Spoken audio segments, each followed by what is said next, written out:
Well, hi again, everybody, and welcome to Cleveland Indian Baseball. This is Herb Score with Neb Chandler. We're in Texas, and the Indians and the Rangers getting set to open the home season for Texas. The Rangers have won one. The Indians have not won a game yet, and now we're going to have the singing of America the Beautiful and then our national anthem.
Everybody, this is Herb Score with Neb Chandler. Our engineer is Jerry Ernest. And in Arlington, Texas, where the weather is not exactly balmy, but it's not that bad. They had a terrible forecast for today. They had predicted thunder showers and heavy rain all during the day and evening, but that never did happen. And we have temperatures, I would suppose, in the 60s right now, maybe the high 50s. A breeze blowing in from left field, and thousands of balloons have just been released and are floating across the ballpark. We will have less than a capacity crowd here, but an enthusiastic crowd as the Texas Rangers and the Indians get set to do battle. This is the Rangers' home opener, and we will be back to give you a rundown on the lineup. And tonight's game will be underway in just a few moments. America, what's your favorite sport? Baseball. Sandwich? Hot dog. Pie? Apple. And what's your favorite car, America? Chevrolet. Let me see, that's baseball, hot dogs, apple pie, and Chevrolet, huh? Right. Well, you sure sound like America to me. We are. Well, then you better tell me again, because I just might forget. We love baseball, hot dogs, apple pie, and Chevrolet. Baseball, hot dogs, apple pie, and Chevrolet. That's baseball, hot dogs, apple pie, and Chevrolet. Baseball and hot dogs, apple pie, and Chevrolet. I think you better tell me again. We love baseball, hot dogs, apple pie, and Chevrolet. America, you needed a whole new kind of compact car for the 80s, so we gave you Citation. And today, over 9 billion miles and over 650,000 owners later, there's no doubt about Chevy Citation. It works. No wonder it's the best-selling front-wheel drive in the country. Baseball, hot dogs, apple pie, and Chevrolet. That's right.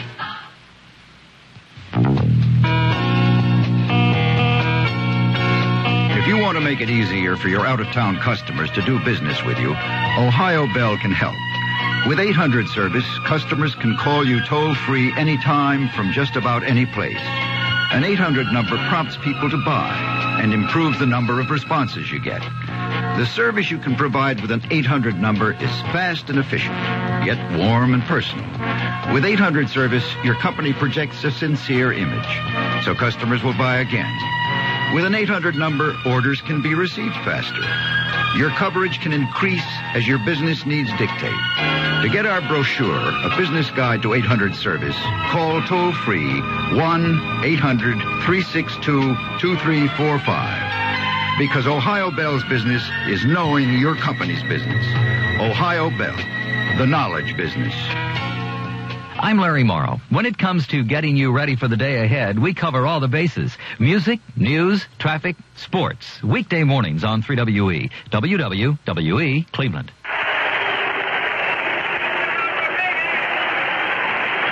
Now we'll take a look at the starting lineup. For the Indians, Miguel Delaney will lead it off. Miguel will play in left field. Miguel, thus far in this young season, is looking for his first hit. Rick Manning in center field. Manning comes into the night's game with a batting average of 167. Mike Cardwell will play first base. He's batting .500. Joe Charbonneau bats fourth, the designated hitter for the Indians. He's hitting at .333. Toby Harrah batting .429 will be at third base. George Orta, batting average of 143, will play in right field. Bo Diaz has had 1 out of 3. He's batting .333. He'll do the catching. Al Bannister, looking for his first hit, will be at second base. Tommy Verizza, the shortstop, he's sitting at .333. For the Texas Rangers, Bump Wills leads it off, the second baseman for the Texas club, batting at .417. Mickey Rivers will be in center field. Rivers, the speedy gent, batting at .333. Al Oliver will be the designated hitter. Oliver batting at .143. At third base, batting the cleanup spot, Buddy Bell. Buddy batting .357. Billy Sample plays left field. Sample's batting average is 0. He has had 10 at-bats looking for his first hit. Johnny Grubb will be the right fielder. Grubb's batting average 182. Pat Putnam will be the first baseman, .364 mark. Jim Sundberg handles the catching duties. He's hitting at .444. And batting in the ninth spot, shortstop Mario Mendoza, .250 his average. The Texas Rangers have won a game. They've lost 2. They had their first 3 games with the Yankees in New York. The Rangers batted .272 in the first 3 games played. For the Indians, they're batting at .234, looking for their first win. They're playing in their third game. The pitchers tonight, John Matlack, a left-hander for the Texas Rangers. He started against the New York Yankees and was the loser. Matlack pitched a total of 5 2/3 innings, tagged for 8 hits, 5 runs earned, gave up a home run, has an earned run average of 7.94. Last year, Matlack beat the Indians once, didn't lose, and in his career, 4-1 against the Tribe. Matlack is 31 years old, 6 feet tall, 200 pounds. Last year with Texas, won 10 and lost 10 with an earned run average of .368. Rick Waits for the Indians, making his first start of the year. Last season, Rick 13 and 14 on the year with an earned run average of 4.45. He was 1-3 against his former teammates, the Texas Rangers, and in his career, he's won 4 and dropped 8 to Texas. Weight 6'3", 195 pounds, and 28 years old. The umpires for tonight's game, calling balls and strikes, Don Denkinger. At first base, Jim McKeon. Rich Garcia is at second, and Greg Kosk will umpire on the third base side. Here in Arlington, Texas, the wind is blowing in from left center field. They have lengthened the outfield fences. The power alleys are about 10 feet deeper. It's 330 down the lines, 400 in center field. The power alleys, 380. There's an 11-foot fence that circles the ballpark. Here in Arlington, the wind is, well, primarily it'll blow in from left field. It normally does in the spring, but tonight it's turned around a bit, blowing in from left field. And at the moment, it is a very, very strong breeze and should have an effect on the flight of the baseball. This field is in absolutely excellent condition. They have spent a lot of money in the ballpark. They spent $300,000 in the clubhouse. They have carpeting that you could get lost in. Each ball player has a chair in front of his locker that would do credit to the chairman of General Motors. They have a footstool. They have everything. The Indians are hoping that it'll be so comfortable in there, the Rangers won't want to come out, lay in there and take a nap. But that is something. And they've really done a good job in the rest of the ballpark. In fact, our broadcasting booth is much improved. We have carpeting on the floor, very attractive carpeting, and spruced up paint job, sound deadening, and very, very nice. This is they've done a first-class job. Rangers have changed the complexion of the ball club. They, for the last several years, had been obtaining all the power hitters they could find, Richie Zisk and so forth. And now they've turned it around. They've gone more for some defense, a little bit of speed, and some pitching. So the Indians and the Rangers getting set to go. We have some scores for you of games played this afternoon and some that were not played. First of all, in the American League, the Milwaukee Brewers tasted defeat for the first time in Chicago as opening day. The White Sox threw 51,560, and the White Sox responded by bombing the Milwaukee Brewers 9-3. 9 runs, 11 hits, no errors for Chicago. 3 runs, 7 hits, errorless ball for the Brewers. Don Money and Gorman Thomas hit home runs for Milwaukee. Carlton Fisk hit one for the White Sox. Incidentally, was Fisk's 3rd home run of the year, and it was a grand slam, his 4th career grand slam home run. Bumgarden started. He gave way to Hickey in the 9th. Bumgarden the winner. He is 1-0. Vukovic started. He was bombed out in the 4th inning. Reggie Cleveland finished up. Vukovic the loser. He is 0-1. Took 2 hours and 45 minutes to play that game. Baltimore and Boston was scheduled in Boston. That game was rained out. And a side note, on the way back from the ballpark to his home, Frank Tanana was involved in a head-on collision. A car ran across the highway and hit him head-on. Fortunately, Tanana was not seriously injured, although he was taken to a hospital and suffered 10 stitches in his chin. But they say no serious damage, and he should be able to take his regular turn. Tonight it will be Minnesota at Seattle. It will be Oakland at California. And Detroit plays in Kansas City. That's Kansas City's home opener. They were rained out last night. National League, Weatherman took care of a couple of games. Chicago and Montreal rained out. Mets were trying to have their opening game. That didn't happen. The rains came to Shea Stadium. The Cardinals and Mets were rained out. It'll be Atlanta at Houston, Cincinnati's in San Diego, and the Dodgers take on the San Francisco Giants. Well, that catches you up on the scoreboard, and we want to remind you that this broadcast is authorized in the broadcast rights granted by Cleveland Indians Company solely for the entertainment of a listening audience. And any rebroadcast about the use of the accounts and descriptions of this game without the express written consent of the Cleveland Indians and 3WE Radio is prohibited. I want to further remind you that at the end of the game, we'll be selecting the Chevy Man of the Game. The Chevy Man of the Game will be awarded dinner for 2 at Jason's Restaurant over on Chagrin Boulevard. And Jason's a fine, fine restaurant. And also, at our Chevy Home Run Payoff Contest is coming along. We had it last year. It proved to be very popular. And starting on April the 24th, we'll be having the Home Run Payoff inning. Now, the way that works, we will pick an inning for the Home Run Payoff Contest. And in that inning, any Indian that gets a single, the contestant gets $10. A double is $20, triple $30, $50 for a home run. And Grand Slam home run, you'd get $100. Now, all you have to do to enter is go to any of your greater Cleveland area Chevrolet dealers. Fill out the entry form. You don't have to buy anything. Just walk in, fill out the form, and a little card, and it will be into the contest. We'll get a list of names. We'll read them off on the day that the inning we have that game. And, boy, there's some nice prizes. In addition to all the money you could win, the end of the season, there'll be a grand drawing, a 7-day diving vacation at the South Ocean Beach Hotel in Paradise Island. Tell you more about that, but right now, Nev Chandler's ready, and so is Miguel Delaney as he steps in. John Matlack ready, and now here's Nev. Thank you very much, Herb, and good evening, everybody, from Arlington Stadium in Arlington, Texas, midway between Dallas and Fort Worth in the Metroplex. The first pitch to Delaney is down low, ball 1, and we are underway here under blustery conditions. The ball 1 pitch to Miguel. He squares the bunt, draws the bat back, and takes it on the inside corner for a strike, 1-1. Well, wherever you are and whatever you're doing, we hope you enjoy this broadcast tonight as the Indians tangle with the Rangers for the first time in 1981. The 1-1 pitch to Miguel, a curveball strike on the inside corner. It's a beauty, snapped off by Matlack. The count is 1-2. John Matlack, a 31-year-old left-hander, 6'3" and about 200 pounds. He winds it up, and the 1-2 pitch to Delaney. He swings, and it's a bouncing ball foul and grabbed by Joe Nosick. Nicely done in the third base coach's box. He flips it back to Matlack. And the count, a ball and 2 strikes. Delaney, Manning, and Hargrove. I'm sorry. Matlack, I just say, overcame some arm surgery back in 1979. Doesn't throw quite as hard as he used to, but he keeps the ball down. He can be tough. And he has been tough on the Indians. 4-1 lifetime against the Tribe. Delaney swings and pops a foul out of play behind home plate, and that one makes the mezzanine deck in back of the screen. So the count stays at a ball and 2 strikes. Well, we're in Big D country here tonight, partner. So we hope y'all got your cowboy boots on and your 10-gallon hat and your ready to roll here with the Tribe. They're ready to roll in Texas. I'll tell you, they call them the Coming Alive Rangers for 1981, and the Indians would like to stifle that tonight. The 1-2 pitch, Delaney. It's a bouncing ball to Mendoza at shortstop. He one-hands it, throws to first, and retires Delaney on some fancy glove work there at the shortstop position.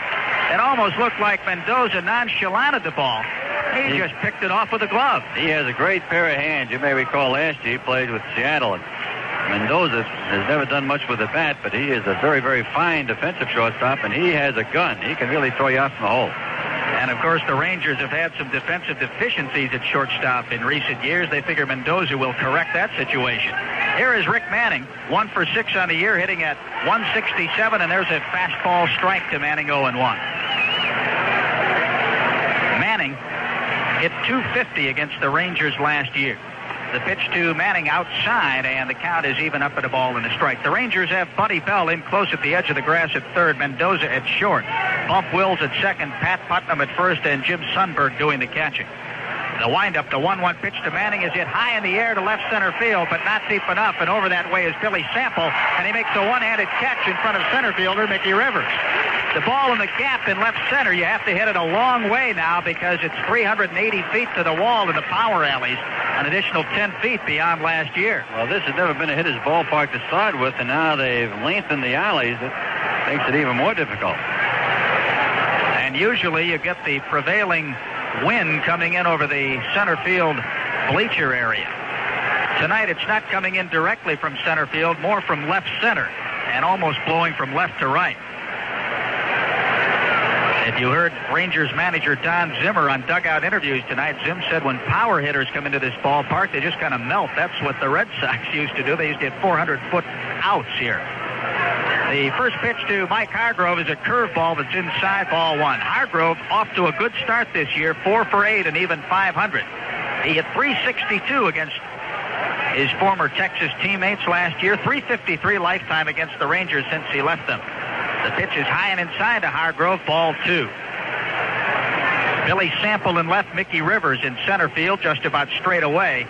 Johnny Grubb, a former Indian, is in right field, and he is also just about straight away. The pitch to Hargrove, fastball, strike at the waist. 2 balls and a strike. Around the batting cage when these two teams get together, it's like an alumni club for both squads. 5 former Rangers are on the Indians, 5 former Indians are on the Rangers if you count pitching coach Jackie Brown. There's a pitch that just misses, a bit low and outside. Matlack didn't think so. He thought he had a strike, but the count is 3-1. Waits, Barker, Hara, Hargrove, and Blyleven all served duty with the Rangers at one time or another. The windup, the 3-1 pitch to Hargrove. He tops it foul outside the bag at first. Putnam gloves it, tosses it back to Matlack. And Buddy Bell, Jim Kern, Johnny Grubb, and Johnny Ellis were all in an Indians double knit uniform at some time during their careers, as well as pitching coach Jackie Brown. As a matter of fact, Rick Waits, the Indian starter, and Rangers pitching coach Jackie Brown figured in a trade that sent each other the opposite way. The 3-2 pitch to Hargrove, pop foul out of play, third base side and well back into the seats, and the count stays at 3 balls and 2 strikes. Tigers in Kansas City on the way. In Kansas City, Detroit fails in the first. That's Morris against Splitoff. And at the end of the first period in the NBA, Houston 29, San Antonio 29. That series is tied at 2. And that game is being contested in the hemisphere in San Antonio. Oh, what a battle it's been between those two teams. That one is likely to go the route, 7 games. The 3-2 to Hargrove, popped up foul again, and again out of play, this time behind the Indians' dugout about 15 rows back. 3 balls and 2 strikes to the Indians' first baseman with Joe Charbonneau on deck. I'd have to think, Nev, this is a rather disappointing crowd for the Rangers because looking around this ballpark, there are plenty of open spaces. This park, Herb, as you know, seats just over 41,284 to be exact, and I'd be surprised if they have more than 25 or 26,000 here tonight. They were expecting at least 35. That was the report this morning. The 3-2 pitch to Hargrove, low and away, ball 4, and the Indians' walking man does one of the things he does best, takes a free pass to first base. So the Indians have their first base runner of the evening, a walk to Mike Hargrove, and here comes Joe Charbonneau. Charbonneau, the designated hitter for the Tribe tonight, 2 for 6 so far this season, looking for his first home run and first RBI of the campaign. Last year against the Rangers, Charbonneau in his rookie season hit Texas pitching well. He batted .314 against the Rangers. Last year, the Rangers were 76 and 85 and in 4th place. The pitch to Charbonneau, fastball strike on the inside corner. Actually, in talking about Rangers attendance, they drew over 1 million last year, 1,198,175, but that was still their lowest total since 1976. They averaged 15,561 fans per day. Charbonneau takes a big cut and fouls that offering back on the screen at strike 2. Eddie Childs is the Rangers chairman of the board. Childs took over midway through last season. He's a colorful guy. He was at the microphone down on the field prior to the start of tonight's ball game. He is seen and heard throughout the Metroplex area, making political announcements from time to time, editorials. The pitch is low and inside to Charbonneau, 1-2. Mike Hargrove's brother works for one of his companies.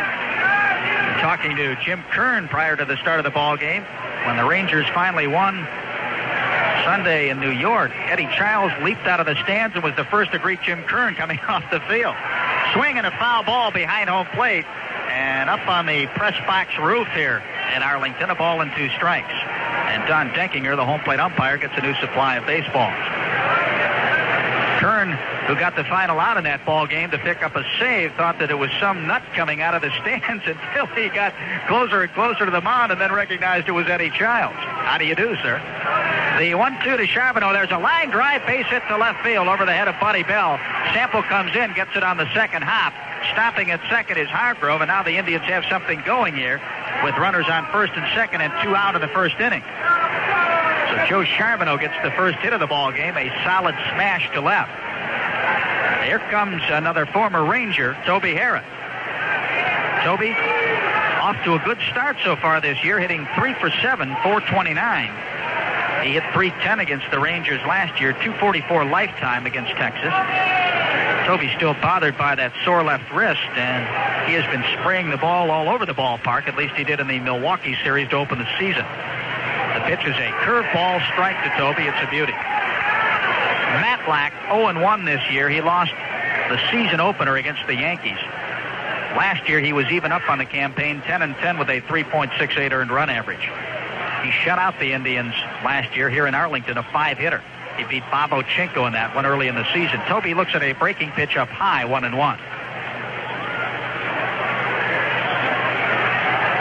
Matlack, of course, began his major league career in the National League with the New York Mets before coming to the American League and the Rangers. He's ready, takes his stretch, checks on the runners. And the 1-1 delivery to Toby Harrah is popped up into shallow right. Johnny Grubb coming, still coming, and the ball bounces and gets beyond it. 1 run will score. Here comes Charbonneau steaming toward home plate. The throw is bobbled out there in shallow right field. Over to third goes Toby, and the Indians grab a quick 2-0 lead. And that is going to go as a triple. A pop fly triple into shallow right off the bat of Toby Harrah that Grubb tried to make a shoestring catch on. He couldn't handle it, and the ball got behind it. Johnny Grubb, as Neb just said, tried to make the shoestring catch. And so if you don't catch a ball like that, you've opened up the gates, and that's exactly what happened. It could have been a single with maybe 1 run scoring, but making that dive cost them another run. So the Indians have struck quickly here with 2 out in the first inning. A walk to Hargrove, a single by Charbonneau, and a pop fly triple into shallow right off the bat of Toby Harrah. RBIs 2 and 3 on the season. For the Indians' third baseman, here is George Orta. The Indians have a chance to get some more. The pitch to Orta. He swings and hits a shot deep to right center field. Grubb is on his horse. He'll never get there in time. The ball takes a hop and goes up against the wall. Scoring easily is Harrah. Orta stands at second with a solid shot double to the Indians, lead at 3-0. Well, George Orta the other day in Cleveland on Sunday hit into 2 double plays, and both times he hit the ball right on the button. And he has just cracked another one on the nose. Senor Orta's first RBI of the season. And that has to feel very good to George after hitting in hard luck against the Milwaukee Brewers. It also has to feel mighty good to the Indians because for the first time this season, they have the lead in a ball game.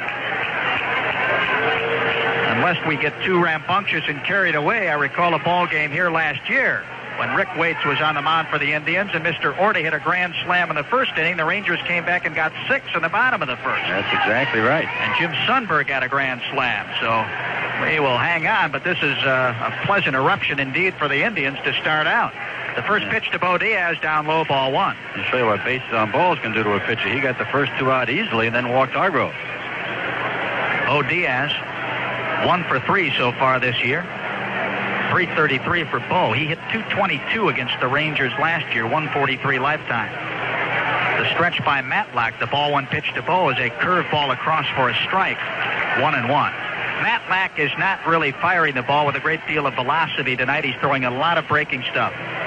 Don Zimmer said Matlack did not throw hard in the opener against the Rangers or against the Yankees in Yankee Stadium. The 1-1 pitch is top foul in the dirt at home plate. It kicks toward the on-deck circle by Alan Bannister. The bat boy gets it.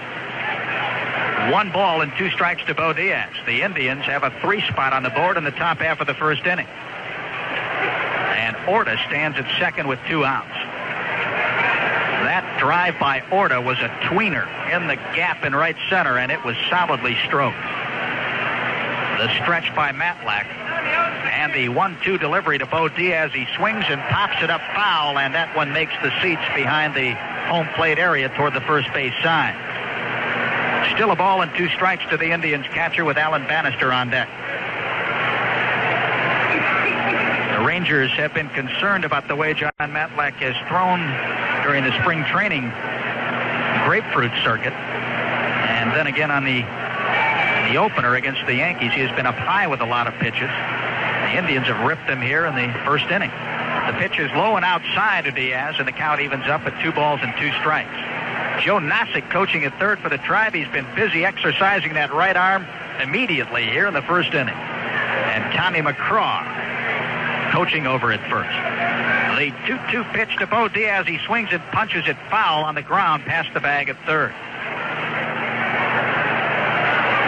Again, Matlack will have to serve up a 2-2 offering to the Indians catcher. This has not been a kind ballpark to the Indians over the years. In the last 4 years, the Indians are only 5-18 here in Arlington, and in the last 2 years, just 3-9. They would like to start a different trend tonight. The 2-2 pitch to Diaz. He hits a line drive, and it is foul going down toward the Indians' bullpen and ricocheting into left field. Diaz really stung the baseball, but well out in front. And Bob Lacey, who is everywhere around that bullpen area in the course of a ball game, gets the throw in from left fielder Billy Sample. Matlack gets the sign from Sundberg and is ready.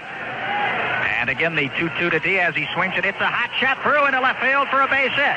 Here comes Orta steaming around third. He will score. Diaz has an RBI, and the Indians have erupted for a 4-run first inning, leading at 4-0. And all this taking place after 2 men were out. Bo Diaz with a shot in the hole past Buddy Bell, past Mario Mendoza, and into left field. And this is not the way the Rangers wanted to start out their home opener in front of the local faithful here in Arlington.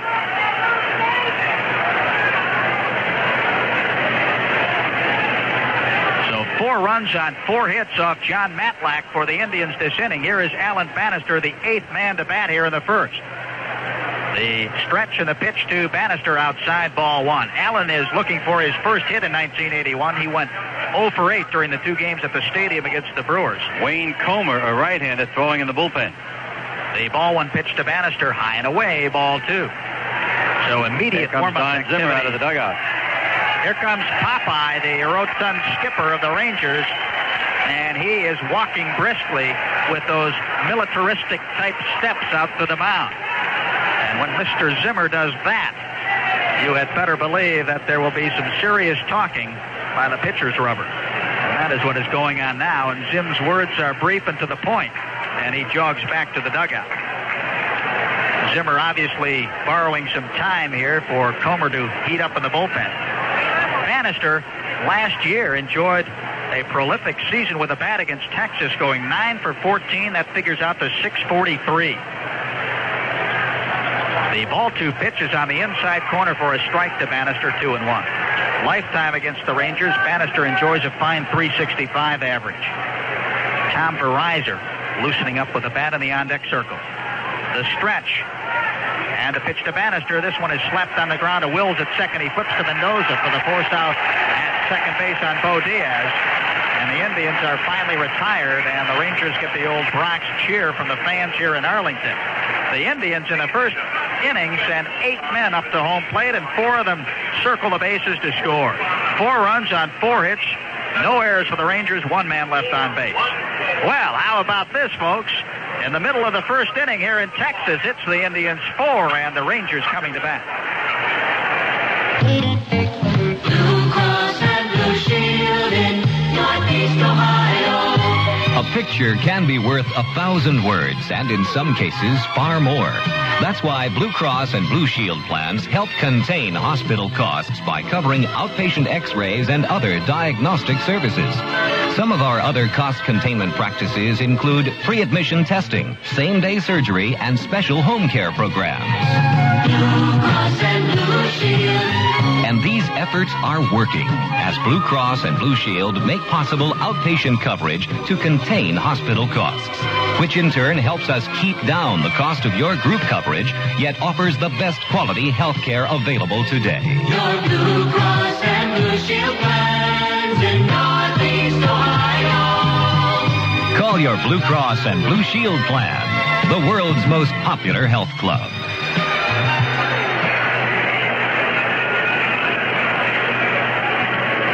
Waits is on the mound for the Indians tonight, making his first start of the 1981 season. And for the waiter, statistically, he checks in at 6'3" and about 195 pounds. He's 28 years old. He has a birthday coming up pretty soon, in just about a month, on May 15th to be exact. Waits last year had a subpar 13-14 season with a 4.46 earned run average, and in that 1980 season, the record included 3 defeats in 4 decisions against the Rangers. Rick was 1-3 last year against Texas with a 4.20 earned run average. Herb, something new on the scoreboard. Terry Poole hit a home run for Houston in the first inning with nobody aboard. That's his first. Houston leading 1-0, still batting in the first. I would imagine they're getting a little anxious in Houston for those Astros to get going. They have dropped 4 straight to open the season. 3 straight in Dodger Stadium against their arch rival Los Angeles Dodgers. And here is Bump Wills to lead it off against Rick Waits. The windup and the pitch to Bump Wills inside ball 1. Wills is a switch hitter batting from the right side against Waits. He had a fine series in Yankee Stadium to start 1981, going 5 for 12 against New York pitching. And that pitch is low and inside ball 2. Wills had an RBI in that series against the Yankees, so Bump is now hitting at .417. Lifetime against the Indians, Wills is hitting .231. The pitch is inside ball 3, and Waits immediately falls behind the first batter he faces 3-0. That is not what you want to do with a 4-run lead immediately in the first inning. The ball 3 pitch way inside and low ball 4, and Wills on 4 straight pitches takes a walk. So Rick Waits, who had control trouble all throughout spring training, shows no signs of having that corrected here in the first inning as he walks the leadoff man Wills on 4 straight pitches. And here comes Mick the Quick Rivers, the Rangers Greyhound. He opened up the season going 4 for 12 against the Yankees in Yankee Stadium with a couple of RBIs, hitting at .333, .259 lifetime against the Indians. He swings, and it's a drive deep to center, but not deep enough. Manning is back there by the warning track, and he hauls it in. Manning with a nice running one-handed catch near the warning track in left center, and Wills scampers back to first base. Rivers hit that ball about as far as Mickey Rivers is going to ever poke one. But here in Arlington, it is just a long out. Boy, that .259 lifetime mark of Rivers against the Indians hardly seems likely. Mickey Rivers, at least in the last 2 or 3 years, has pounded Indians pitching at a lusty pace. But he's just a long out here in the first inning, and here is designated hitter Al Oliver. Here's a guy who can really twirl the bat. There goes the runner. Oliver swings and punches a ground ball on 2 hops to Bannister. His only play is to Hargrove at first. Oliver is retired 4-3, and Wills, running with the pitch, checks in at second base. So Waits gets Rivers on one pitch and gets Oliver on one pitch. So that is hardly straining yourself, and that's the way Rick would like to have it go all evening long.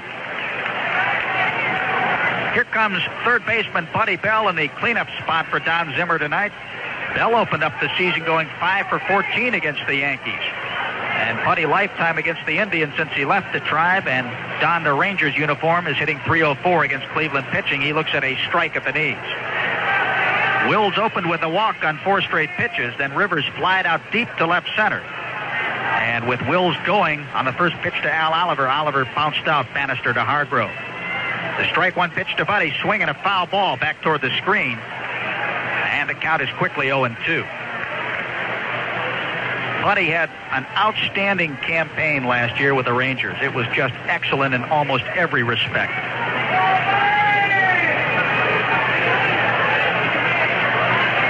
And when you talk about excellence, the numbers just don't lie for Buddy Bell. A .329 average, 17 home runs and 83 RBIs. And, of course, his usual flawless job around third base. Now time is called by home plate umpire Denkinger just as Waits went into his stretch. We'll get a station break coming your way at the first available opportunity. 2 strikes on Buddy Bell with Wills at second and 2 outs. Waits is ready. And the strike 2 pitch to Buddy Bell. Inside corner, called strike 3, and Waits really handcuffed Buddy on that pitch, and he looked at it. And he'll be the first strikeout victim of the night. That's all for the Rangers here in the first inning. The leadoff walk does no damage. No runs, no hits, no errors, and a man left on base. And after 1 inning of play in Arlington tonight, it's Cleveland 4 and Texas nothing. You can win more when you pick 4. The Ohio Lottery's weekly number game. It's new! It's Pick 4. That's how you play the game. Pick 4. How you play it is its name. And Thursday night, if your number's right, you get to share the pot. With all those people playing it, well, you could win a lot. You can win more That's for sure. when you pick 4.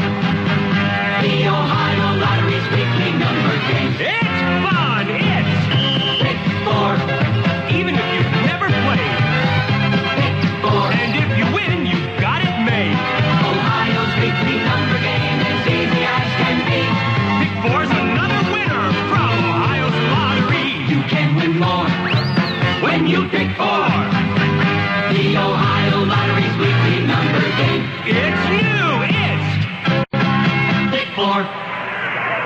Leading off for the Cleveland Indians to the top of the... Well, before Tom Verizor leads it off for the Tribe here in the second, let's pause for station identification. This is the Cleveland Indians Baseball Network. Don't be tempted by interest alone, or you could be in for a devil of a time. Get interest and more with new income checking at National City Bank, member FDIC. This is WWWE Cleveland. Verizor looks at the first pitch from Matlack. It's high and outside, ball 1. Tommy hitting at .333 so far this year, swings on the second offering and hits a ground ball to Mendoza at shortstop. He gloves it easily and throws him out. Tommy, prior to that at bat, checked in going 2 for 6 against the Brewers and hitting .409 last year against Texas pitching, but he's out number 1 here in the second. So it's back to the top of the Indians order, and left fielder Miguel Delaney, who bounced out to Mendoza, leading off the ball game. Miguel now 0 for 9, looking for his first hit here in 1981, and he looks at a Matlack curve across for a strike. Usually it's imperative that Delaney get on base to spark the Indians' attack. It was not that way in the first inning, however. There's a big swing and a foul tip out of the glove of Sundberg, strike 2. Houston scores 2 in that first inning. They take a 2-0 lead over Atlanta. That's the end of 1. Houston, they've lost their first 4. Astros fans are getting a little bit uneasy about that. The 0-2 pitch is high and inside to Delaney, 1-2. Reading a story in the Dallas paper today, Ned. They ended up selling 18,600 season tickets. It's up 7,000 from last year. Incredible. The 1-2 delivery to Delaney is tapped right back to Matlack in front of the mound. He gets up the strong throw to first, and Delaney is an easy 1-3 out. So 2 up and 2 down for the Indians here in the second inning. Well, A 4 spot was placed on the board by the Tribe in the first inning after the first 2 men were retired, so let's see if lightning strikes twice here in Arlington. Rick Manning flied out to Sample in left center field in the first inning of play. The windup by Matlack. The pitch to Manning is a strike on the inside corner, and it glances off the glove of Sundberg and goes all the way back to the screen. The pitch was across for a strike, and Sundberg was crossed up on the pitch, and he wants to talk to Matlack. Apparently the signals were mixed up on that delivery.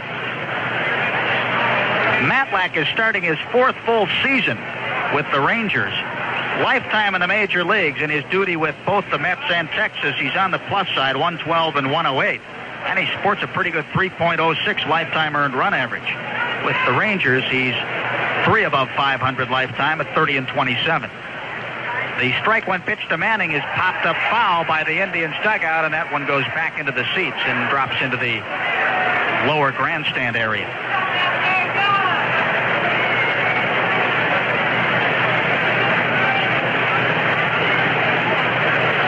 Rangers outfield plays Manning just about straight away and at medium depth. Grubb is backed up a few steps in right. Matlack okays the sign from Sundberg, and here comes the strike 2 pitch to Manning. Again, this one is fouled away, and this one drops down below our press box area here in back of home plate. 2 strikes to Rick Manning. If you're just joining us, the Indians nailed Matlack for 4 runs in the first inning after 2 were out. The big hit's a pop fly triple that Grubb tried to shoestring in right field and missed it off the bat of Toby Harrah. And George Orta slammed a double. Bo Diaz followed with an RBI single. The strike 2 delivery to Manning. This one is hit in the air to center field. Rivers coming in, still coming in. He's in position, and he makes the catch.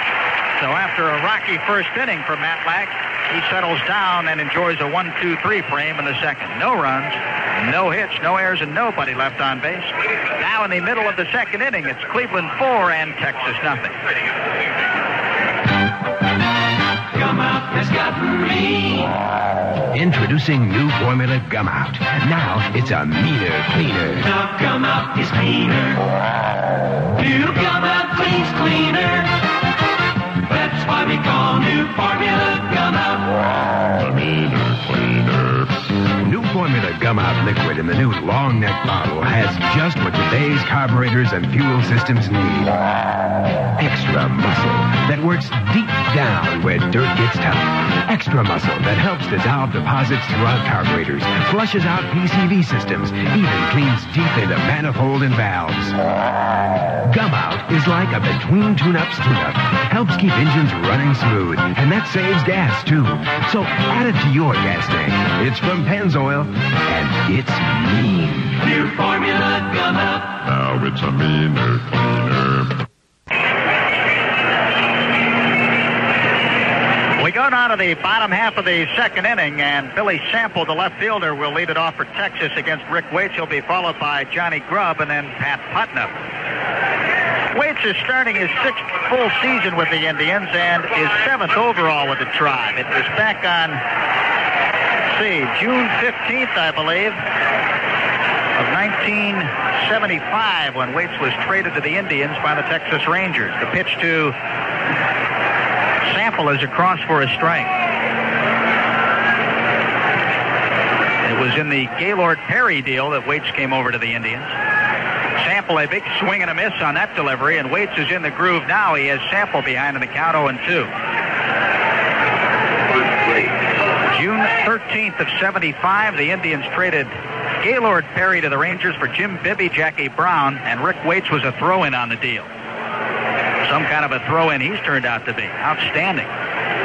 Pitch is inside to Sample, and the count is 1-2 strikes. Sample still looking for his first hit of the season. He went 0 for 10 in the 3-game Yankee series in New York. And there is his first hit of the season, a floof in right field that lands in front of George Orta. It had some crazy backspin on it, and it took about a 30-degree angular bounce toward the foul line, and Orta had to get the glove on it quickly to avoid an extra base hit. So Sample, with a bloop hit to right, gets the first hit for the Rangers. I hope you had a chance to see the Columbia touchdown today in the California desert, the space shuttle. What a magnificent sight that was. The congratulations to everyone involved in the NASA program on a successful voyage. Johnny Grubb takes a swing and bounces a foul that kicks into the seats behind the Rangers dugout, strike one.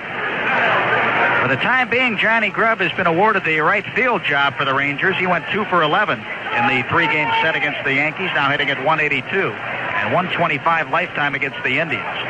There's a Waits curve that drops down low, 1-1. We will not see too many space shuttle shots in this ballpark tonight. It'll take a double orbiter to get out of here. The 1-1 pitch is down low to Johnny Grubb. It's 2-1. Waits last year against the Rangers 1-3, and he's 4-8 lifetime against Texas. Only the Detroit Tigers have given Waits more difficulty. The 2-1 pitch to Johnny Grubb, and that one Waits can't believe is called a ball. He thought for sure he had a strike at the knees. Don Jenkinger says no, and Waits turns and goes back to the mound shaking his head. The count is 3-1. Greg Kosk is umpiring at third. He's the Medina resident. Rich Garcia at second, Jim McKeon at first. Waits throws to first. Back on his hands and knees at the bag is Sample. Got to keep an eye on Billy Sample. He has some good speed there and is a threat to steal. Sample stole 15 bases. Check that, 8 bases last year. There's a strike at the knees, and this time it's Johnny Grubb's turn to wheel and complain. Grubb was on his way to first base, and he was summoned back to the batter's box by Denkinger. 3 balls and 2 strikes. Nobody out. Sample at first, bottom of the second, 4-0 Indians. There goes the runner. Grubb swings and it's a line drive to center field, but Manning is right there to make a one-handed grab. The runner has to get back to first in a hurry, and Manning's throw gets good throw. How about that? There's the defensive play of the year so far for the Indians as Manning doubled up the runner at first. That's an outstanding throw by Manning. He threw it all the way on the fly. Sample running with the pitch was all the way down to second base before he realized that the ball was in the air and in the path of Rick Manning. And Sample, a fast man, was sprinting for all he was worth to get back to the bag at first, and he couldn't make it. Manning, with an assist, cuts him down 8-3. That goes as a double play. And you won't see a finer throw from the outfield than Rick Manning just uncorked right there. 2 outs, nobody on, and here's Pat Putnam. Putnam hitting at .364 this year on the basis of a 4 for 11 set against the Yankees. He swings and misses that Waits curveball. Last year, Putnam did not play against left-handers that often. This year, they decided to leave him in and just let him swing away. And Putnam has been trouble for the Indians in the past. He owns a .345 lifetime mark against the Tribe. Waits okays the sign from Bo Diaz. And the pitch to Putnam just off the outside corner. It's 2 balls and a strike. Jim Sundberg is out on deck. Oh, you had to marvel at that throw by Rick Manning to Mike Hargrove to cut down Sample trying to get back to the bag. That curveball is low and away, ball 3. 3-1. I don't think I've seen Rick Manning make a better throw from the outfield than that one. He really got something on that ball. Good, strong throw. The windup and the 3-1 pitch, a swing and a miss, and Putnam was fooled on that delivery by Waits. Pat Putnam, he's a muscular guy with pretty good power. He can take you deep from time to time. The windup and the 3-2 pitch to Putnam. He swings and it's a fly ball to right field, straightaway right, and Orta is there and waiting, and he makes the catch. So the leadoff single by Sample does no damage. As Grubb lines out to center field, Manning doubles up Sample trying to get back to the bag at first, and Putnam flies out to George Orta. No runs, a base hit, no errors, and nobody left. After 2 complete innings here in Arlington tonight, it's still Cleveland 4 and Texas nothing. We're for you, we're for you. We're Gray Drug, we're for you. At Gray Drug, we're for you with specially marked packs of White Owl, New Yorkers, and Invincibles. Get $75 in savings on White Owl cigars, quality hunting knives, insulated vests, and more. These specially marked packs of White Owl also come with a special low price, and they're available now at your nearby Gray Drug. We're Gray Drug, we're for you. Here's Janie Bricky for Bush Beer. It's that time of day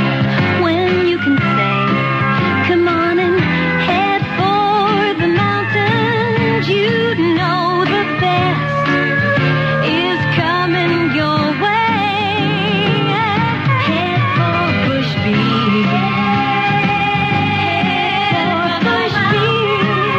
Anheuser-Busch, St. Louis, Missouri.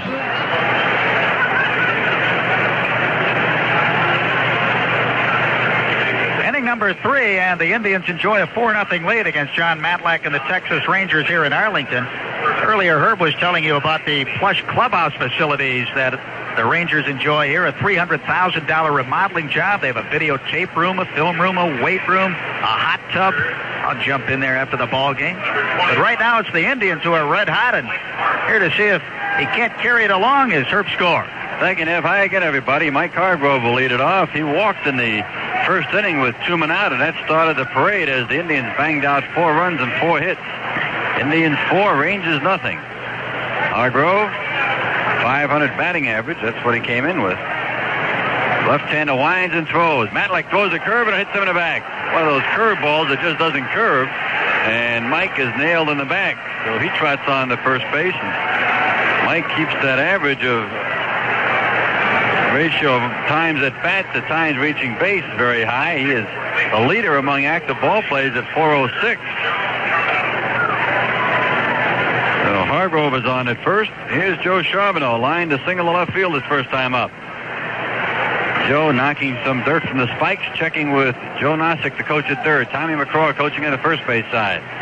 Ranger outfield is stationed straight away and fairly deep. Lead at first by Mike Hargrove. Pitch. Joe looks at the curve, it's high, and that's what's been getting Matlack in trouble.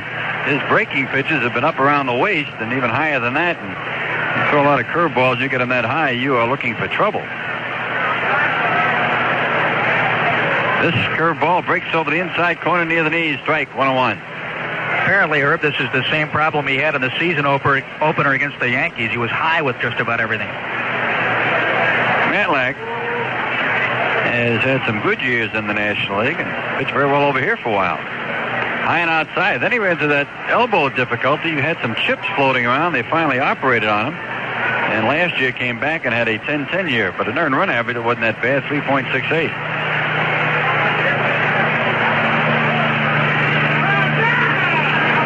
Check to the runner at first. Pitch to Joe is inside with a fastball. He won 17 and lost 10 with the Mets back in 1976. That was his winningest year. And that season he had an earned run average of 2.95. Matlack delivers. Joe swings and taps it toward third. Rolls foul over to the Indian dugout. 3 balls, 2 strikes on Joe Charbonneau. Matlack hails from Westchester, Pennsylvania. Not too far from 112 games in the major leagues and lost 109. Got a pretty good lifetime ERA of 3.06. Matlack checks on the runner at first. The 3-2 pitch. Runner goes inside, ball 4. Matlack has hit Hargrove and has walked Charbonneau to start the third inning. That is the second base on balls he allowed, and we're going to get activity down in the bullpen for Texas. In the first inning, they had Wayne Coleman, the right-hander, up, and that's who it's going to be again.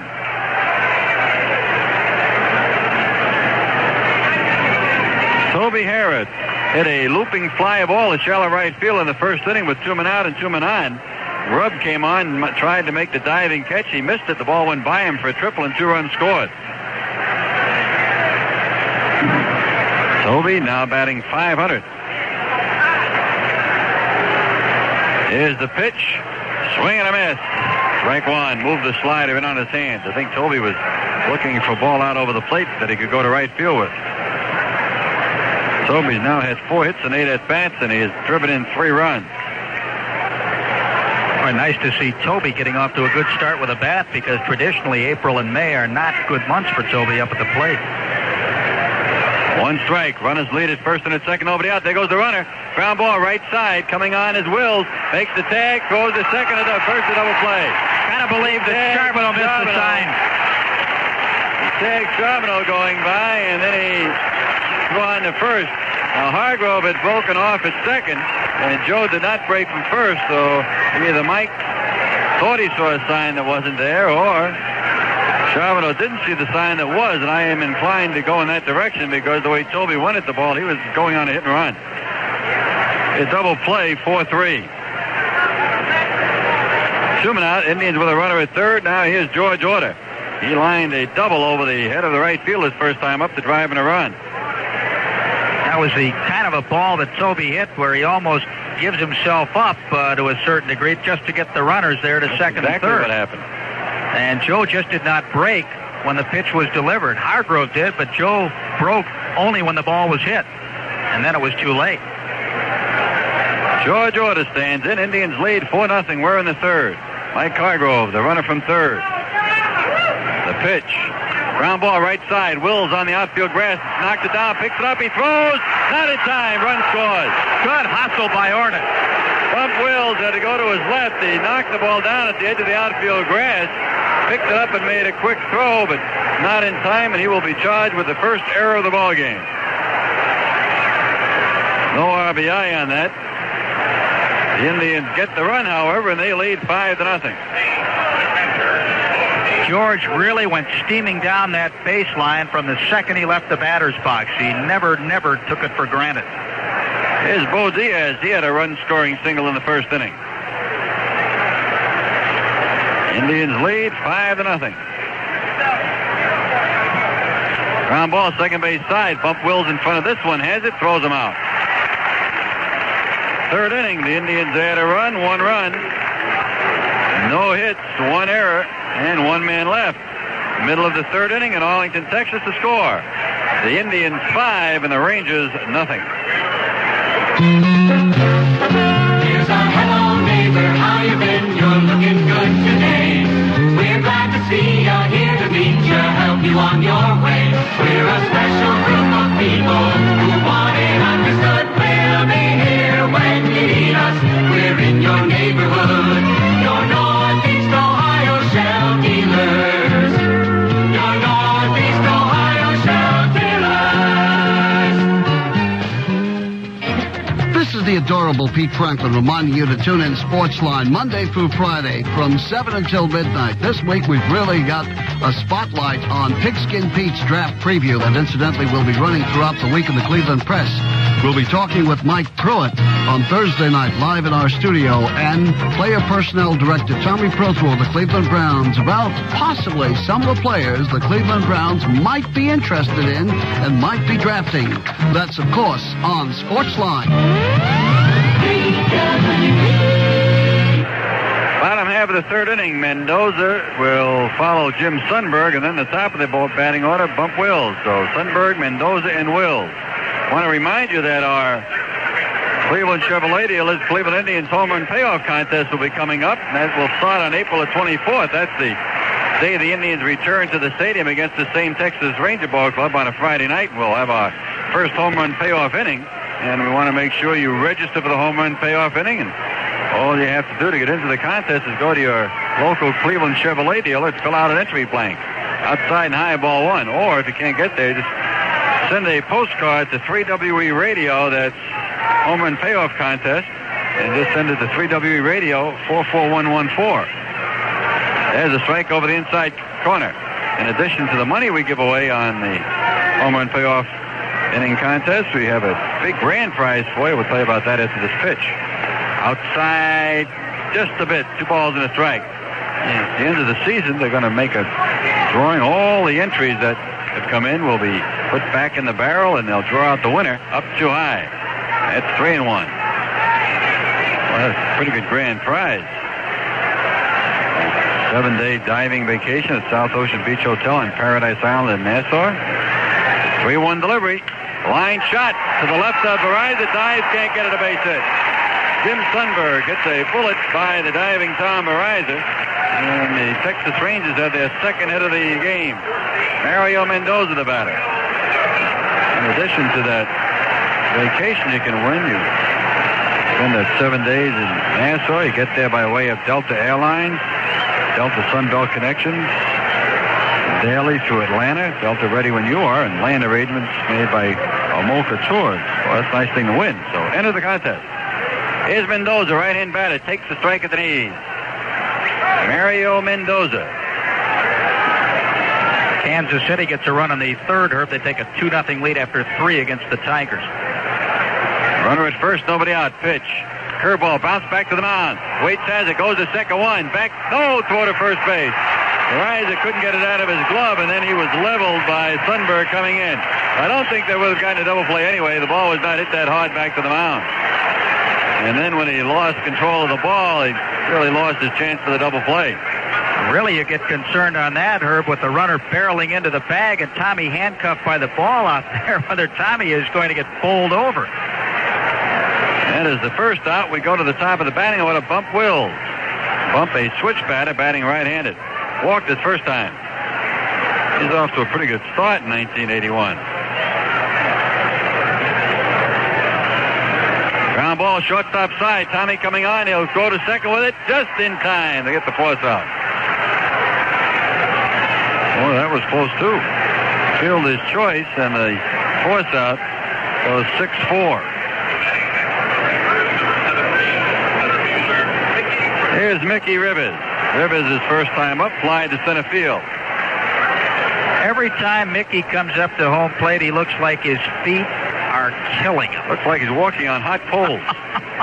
He is really a piece of work. But then when he decides to run, look out. Left-hand batter, pitch, curveball, and it's a little bit high, ball one. See him stroll up to home plate. He looked like he was 80 years old with a bad case of arthritis. Wills, a fast man on at first. Fastball, strike over the outside corner. We have a few Clevelanders here rooting for the Indians tonight. Dan Schmatzer, who is an assistant basketball coach at Texas Christian University here, cheering for the Tribe. 1-1 pitch. Up too high. He played his basketball at Padua, didn't he? Right. His mom, Laverne, works for the Stadium Corporation. She works for Hal Friedlander in the concession department. What a job she does. Dan's here, and he says, I'm still an Indian fan. He has a twin brother. The Schmatzer twins were twin terrors on the floor for Padua. 2 balls and a strike. There goes Wills. Pitches outside. Throw to second base. The slide. He's there. Stolen base.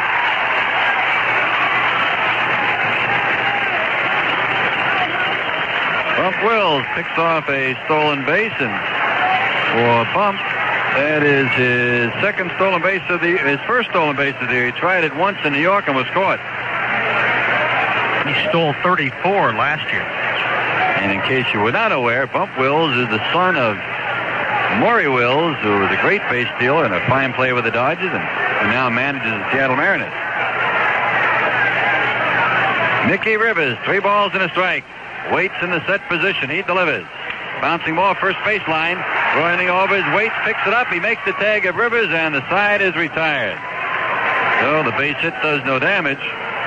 In the third inning, no runs on 1 hit, no errors, and there's a man left. We have completed 3 here in Arlington. The score, Cleveland 5 and Texas nothing.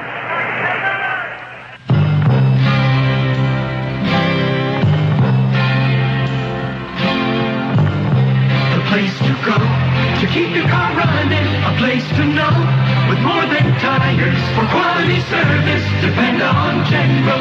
I own a truck and haul freight for a living. So when I'm on the road, my family has to depend on someone else if our car needs service. I tell them to see a General Tire dealer.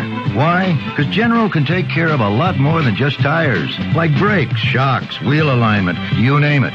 And the service is first rate, just like their tires. I ought to know, been driving on Generals for years. So when I say General Service stands up as well as their tires, I know what I'm talking about. But see for yourself. Get over to a General Tire dealer today. He's in the yellow pages. For quality service, depend on General. For quality service, depend on General.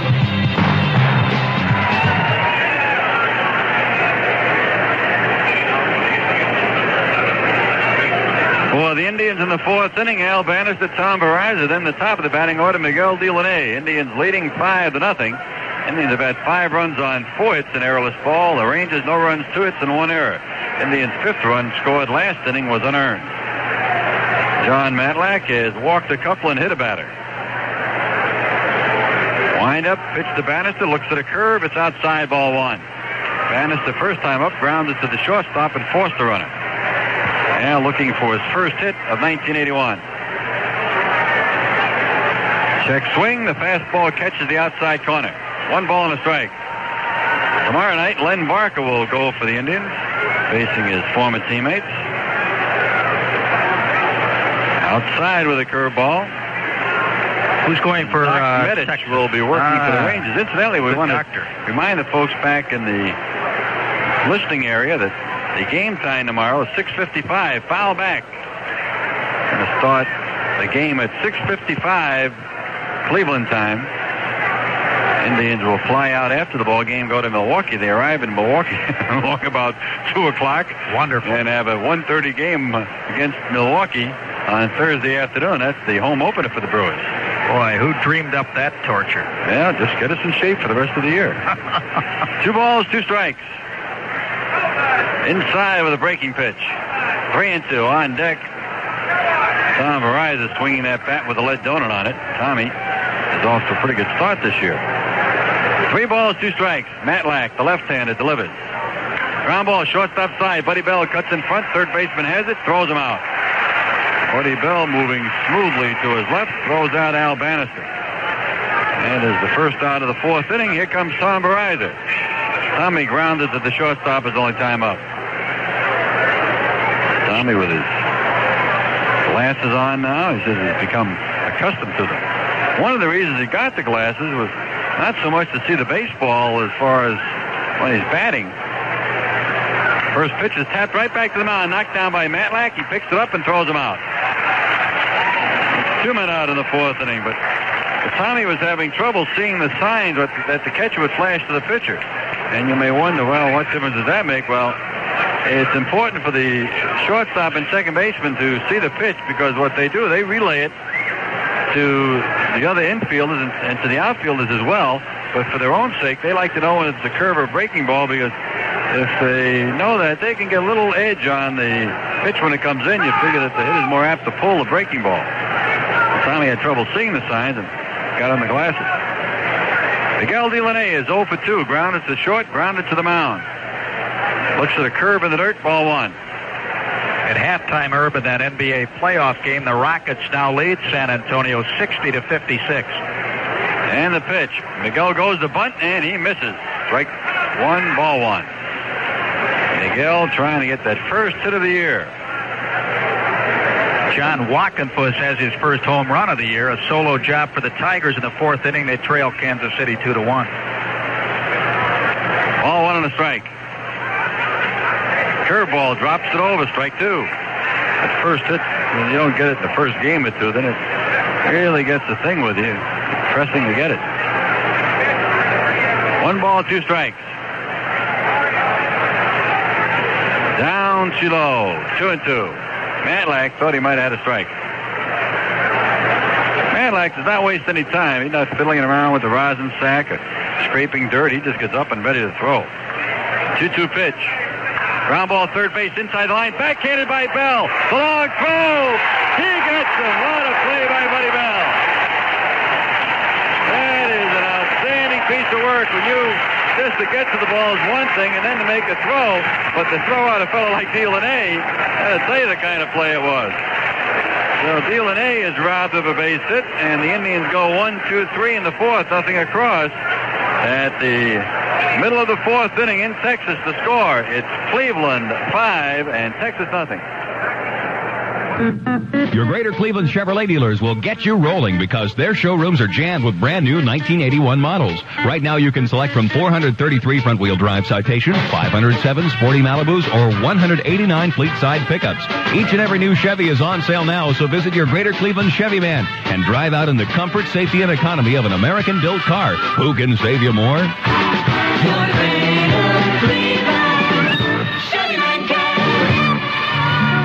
Wendy's has the taste. Wendy's old-fashioned hamburger taste. Hey, that's not a hamburger. You're right. It's a new taste at Wendy's. A chicken sandwich. A tasty, golden fried, boneless breast of chicken on a fresh bun. Try it. What a sandwich. And what a taste. Tender fried to crispy perfection. You said a mouthful. The chicken sandwich is a new taste at Wendy's. You gotta bite it to believe it. We have the taste at Wendy's taste. We have the taste at Wendy's taste.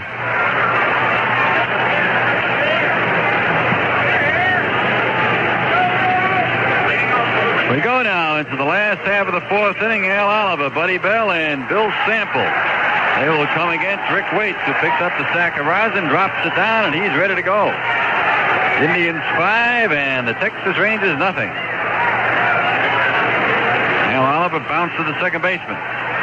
Curveball, drops it outside, ball one. Oliver, just an outstanding hitter. Many will tell you that just for making contact, he's as good as anybody in the league. Swing and a miss on the breaking pitch, 1-1. I'm trying to recall her. Al Oliver is from Portsmouth. So is Larry Heisel. Were they not on the same team? They played on the same high school team. How'd you like to pitch to those fellas? Ground ball, second base side. Sliding to his right. Bannister has it, throws him out.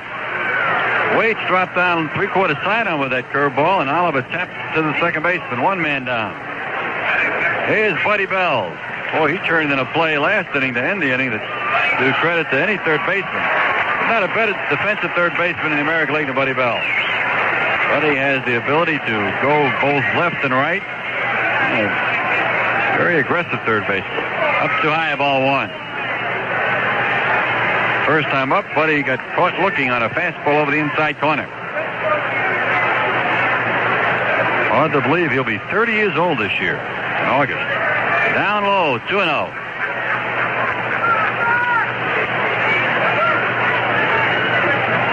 On deck is Billy Sample. Waits has surrendered only 2 hits. Luke single by Sample in the second, single by Sundberg in the third. Line drive, left field. Back goes Delaney, near the line, can't get it, dropped. Around first, Buddy Bell going for second. Here's the throw, the slide, they get him. What a throw by Miguel. Miguel Delaney. Delaney stumbled when he went after the ball and lost all chance of catching it on the fly, but he got it on one bounce and threw a one-hop strike to Bannister at the bag. That is the second excellent throw from the outfield tonight to catch a runner. Delaney does not have a particularly strong throwing arm, but that time he made up for it by getting rid of it quickly, and he threw it right on the money. Good, accurate throw. As Deb told you, when he took about 3 steps to the ball and sort of stumbled and lost his balance, and he just couldn't get there, but picked it up and threw him out in a hurry. Here's Billy Sample looking at a curve that's low, ball one. Who says our outfielders don't have some arms? Doggone it, they've shown it tonight. Well, you can make up with lack of strength by getting rid of the ball quickly and being accurate. Ground ball third base, and it's fouled to the coaching box. Wayne Terwilliger coaching over on the third base side. Tommy Helms coaching at first. 2 pretty good infielders in their day. 1-1 pitch. Curveball is inside. Rick Waits has walked 1. He has struck out 1. Indians lead 5-0. We're in the fourth.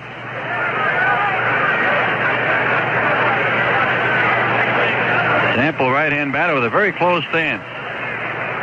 Fly ball left center field. Delaney is coming on. He is there. He waits. He has it. And the side is retired. For the Texas Rangers in the fourth inning. No runs. They had a hit. There were no errors. And the bases were left empty. At the end of 4, the score, it's Cleveland 5 and the Texas Rangers nothing.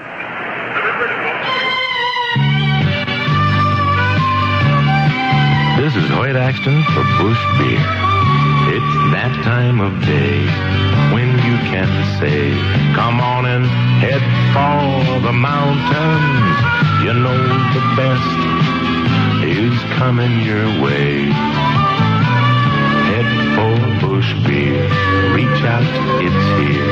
It's time to head for the mountains. The taste is smooth and waiting for you. Waiting for you. Head for the mountains. Head for the mountains. Here's to a beer brewed slow, cold, and natural for a taste as smooth as its name. Head for Busch Beer. Head for Busch Beer. Anheuser-Busch, St. Louis, Missouri.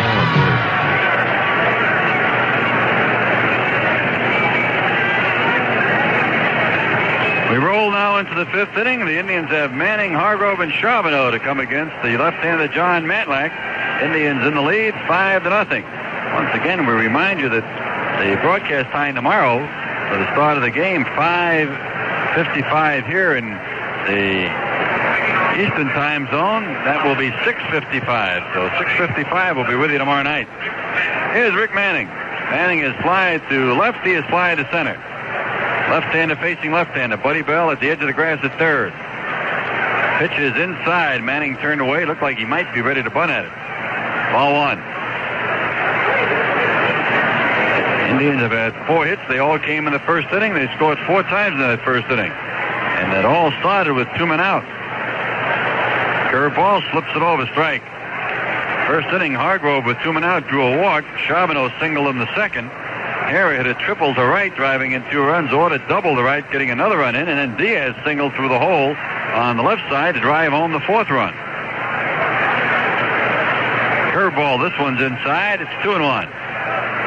Tomorrow it'll be Len Barker against Doc Medich, a couple of king-size right-handers. 2 balls and a strike. Outside with a fastball, 3 balls a strike. Mike Hargrove on deck, loosening up, has the lead donut on the barrel of the bat. He's swinging around a little bit. Right through the middle, 3-2. Outfield is just about straight away for Rick and fairly deep. Swing and a foul back to the screen.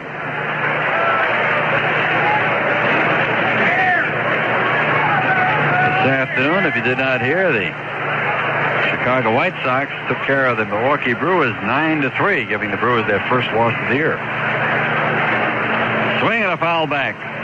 Count stays 3-2. We must have softened them up for the White Sox, don't you think, Herb? Just a little bit. Fisk with a grand slam home run. That's 3 home runs for Fisk already this year. What a bonus it is for the White Sox staff, not only to have his bat in the lineup, but to have him working behind the plate for that young pitching corps. 3-2 pitch. Bouncing ball, second base side. Wills comes in, grabs it. Second baseman throws him out.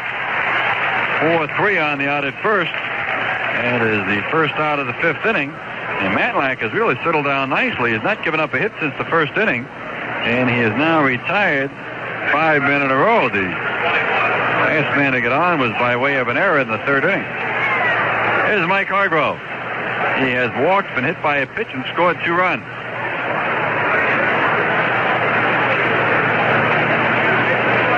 Mike's batting average remains at the 500 mark. Well, the San Antonio Spurs are now in big trouble. They trail the Rockets 91-84 after 3 quarters. Fastball driven over the outside corner, strike. Home court has not meant a whole lot in these NBA playoffs as far as an advantage. Sure hasn't. That's direct opposite of what happened in the course of the year. Curveball too low. Ball 1, strike 1. Well, that is true in all sports. Just about the time you think you have everything all figured out, you find out you really don't. 1 ball and a strike. Curveball, and it's inside and low. 2-1. Matlack really doesn't waste much time. He's there ready to go. Now Hargrove will slow him down as he backs out and gets himself set up in the batter's box. I've seen a couple of lefties working quickly already this year. Mike Caldwell is another guy who doesn't waste a lot of time. Bouncing ball foul, first base side. Normally when you see a pitcher that works rapidly, he's in a pretty good groove. He knows it, and he's anxious to stay there, gets the ball, and he's ready to go. A lot of times it has an effect on a hitter. Hitter likes to have a chance to gauge things, take a look, and collect his thoughts. And if you get that pitcher out there throwing rapid fire,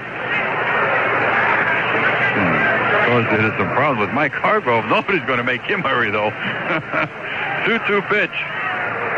Check swing and hits the bat and is fouled over to the first base side into the dugout. Actually, we've talked about this, Herb. The guy who could make him hurry would be the umpire by instructing the pitcher to throw the ball. But they haven't done it. And there are some hitters who, once they get in the batter's box, don't like to get out. But, Mike is not one of those. Everybody has their own way of doing it. 2 balls, 2 strikes. Bouncing ball, first base side, fouled again, and Tom McCraw will field this one. Flips it to Pat Putnam. Kansas City 2, Detroit 1 after 5 innings in KC. That's Morris still going for the Tigers against Splittor for the Royals. And here it's 5-0. The Indians lead the Rangers. We're in the 5th.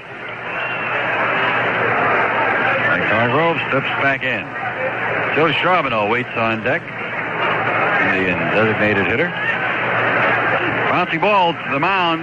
Grabbed by Matlack. Throws him out. Matlack, a couple of steps to the first base side of the mound, and he throws out Mike Hargrove. Matlack has now retired the last 6 men that he's faced. And Joe Charbonneau has had a perfect evening, a single and a walk, and he scored a run. Charbonneau, last year, the Rookie of the Year in the American League, and he would like to improve upon all his numbers of last season. Wind up. Matlack delivers. Joe takes the breaking ball, a strike. Toby Harrah moves on deck.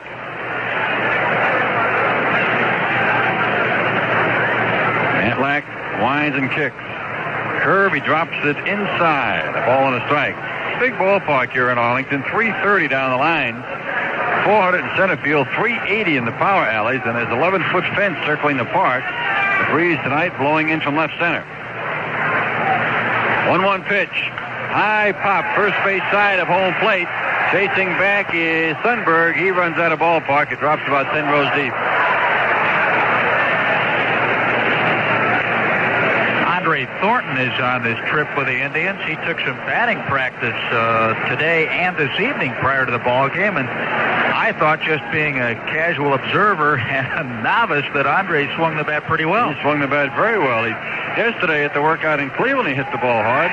Today they came out to take extra batting practice, but the Rangers high pop fly, first base side. Chasing out is the second baseman, Wills, still going near the bullpen area, and no play. Johnny Grubb flashed across and got closer to it than anybody. Couldn't quite get it. Foul ball. At any rate, the Indians wanted to take some extra hitting today, but the Ranger ground crew working on the field was a threat of rain, and they didn't want to take the chance of uncovering.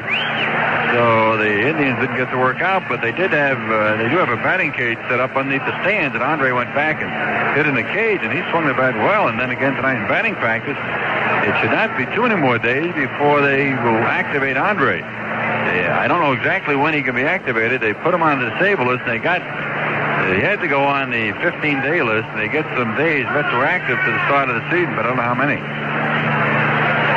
1-2 pitch. Swing and a miss, strike 3. Matlack gets his first strike out of the game, and he is getting better as this game goes on. He has now retired the last 7 men in a row. Indians in the 5th inning. No run. No hits, no errors, and nobody left. At the middle of the 5th inning, halfway mark, the score, Cleveland 5, Texas nothing. Here's to you and me and my RC. Here's to fun. You know what fun is. Fun's hot summer sunshine. Walking barefoot through warm sand. Or just a long, lazy afternoon hiding in the shade. And when you get thirsty, fun's the taste of a cold RC.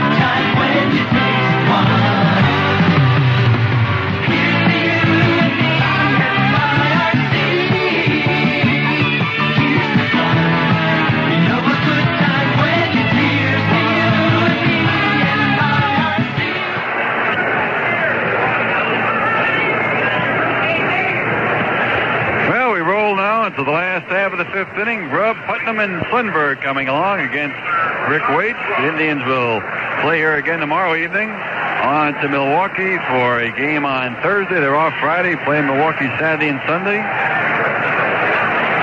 Venture on to Kansas City for the beginning of next week. And then the Indians will be back at the Cleveland Stadium against the same Texas Ranger Ball Club on Friday night. That is the 24th of April. Curveball, a strike over the inside corner. Indians will be in Friday, Saturday, and Sunday against Texas that weekend. We hope you make plans to be with us. Pitch to Johnny Grubb. This one is too low. Pretty good homestand coming up. Sure is. We'll be taking a look at Texas, Kansas City, and the Chicago White Sox. Well, missed that White Sox team. They have added some interesting bats. Lazinski. Line drive, knocked down by Toby Harris, rolls into foul territory, can't make a play. That'll be a base hit. Toby tried to backhand the ball going to his right, got a glove on it, knocked it down, and unfortunately for Toby and the Indians, it rolled across the foul line and no chance to make a play. Base hit for John Grubb. That is base hit number 4 for the Texas Rangers. It's evened up at 4 apiece. Indians lead the Rangers in the run department 5-0. Here's Pat Putnam. He flied to deep right field his first time up. Putnam, a left-hand batter. Waits, delivers. The curveball bounced to first, grabbed by Hargrove. Goes to second, 1 out. Throw back to first, and double play. They do it the hard way, 3-6-3. Play by Tommy Verizon. Mike's throw to second base was low and to the third base side, and Tommy coming across the bag had to reach back for it, and it was a tough throw to handle. 3-6-3 double play, and quickly 2 men are out. The Indians' second double play of the game. Here's the catcher, Jim Sundberg. Sundberg smacked a single to left field his first time up.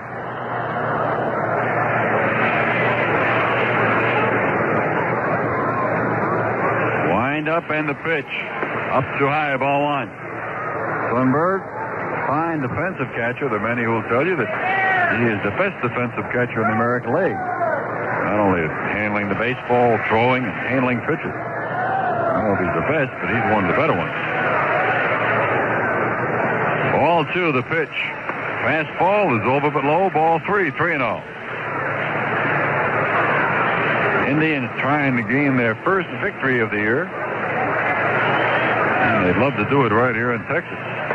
There's a fastball. It's high, ball 4, 4 pitches.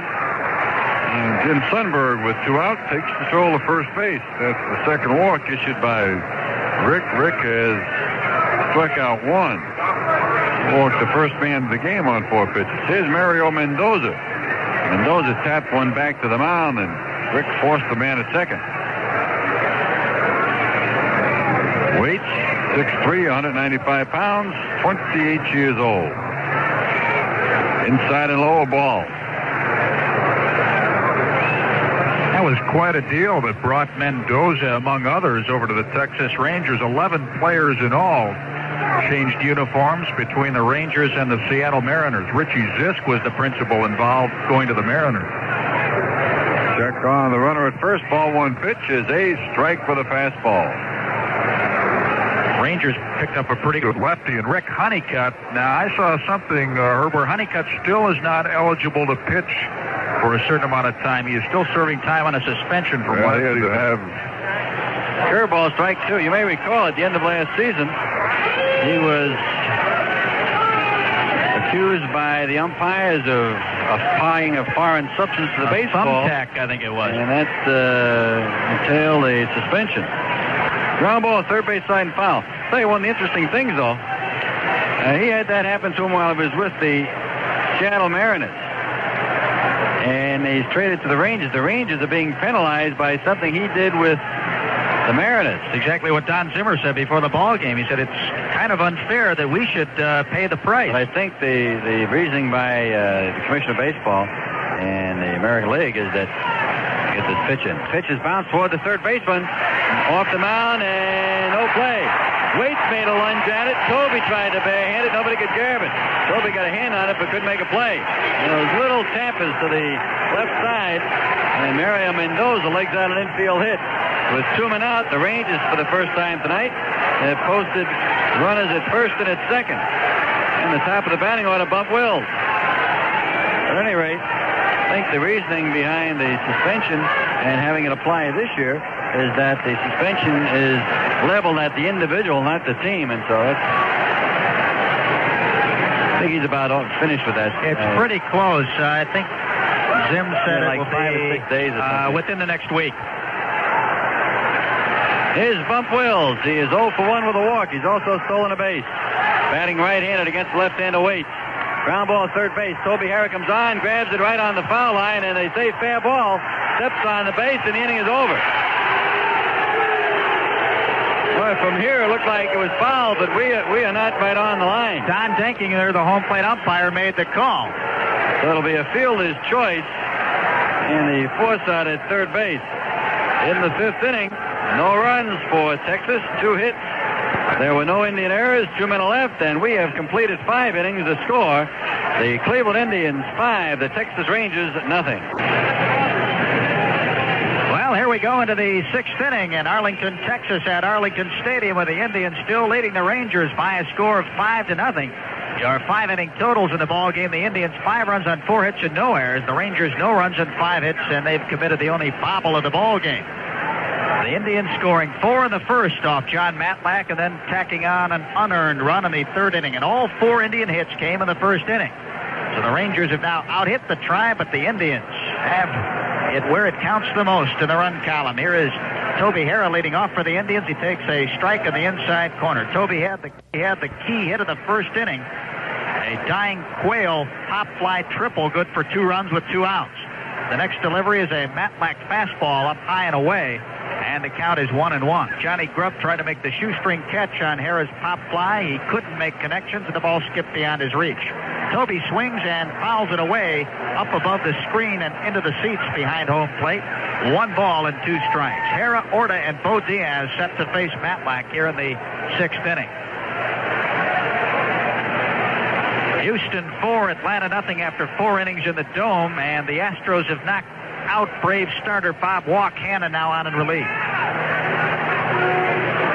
The next pitch to Toby is outside. A sweeping curveball that did not break too much, and it's 2 balls and 2 strikes. We'll get a station break coming your way in this half inning. The 2-2 pitch to Toby, almost on the outside corner, but not quite. Matlack thought it was a called strike, or should have been. Don Denkinger did not agree, and the count is full at 3-2. So far, it's been all Indians in this ball game. Here comes the 3-2 pitch to Toby, low and inside, ball 4, and the Indians have the leadoff man aboard, and that breaks a string of 7 straight men retired by John Matlack. Let's pause now for station identification. This is the Cleveland Indians Baseball Network. This is Pete Franklin, and I talk to more sports fans than anyone. Sportsline, America's #1 sports talk show, weeknights 7 to midnight on 3WE, WWWE, Cleveland.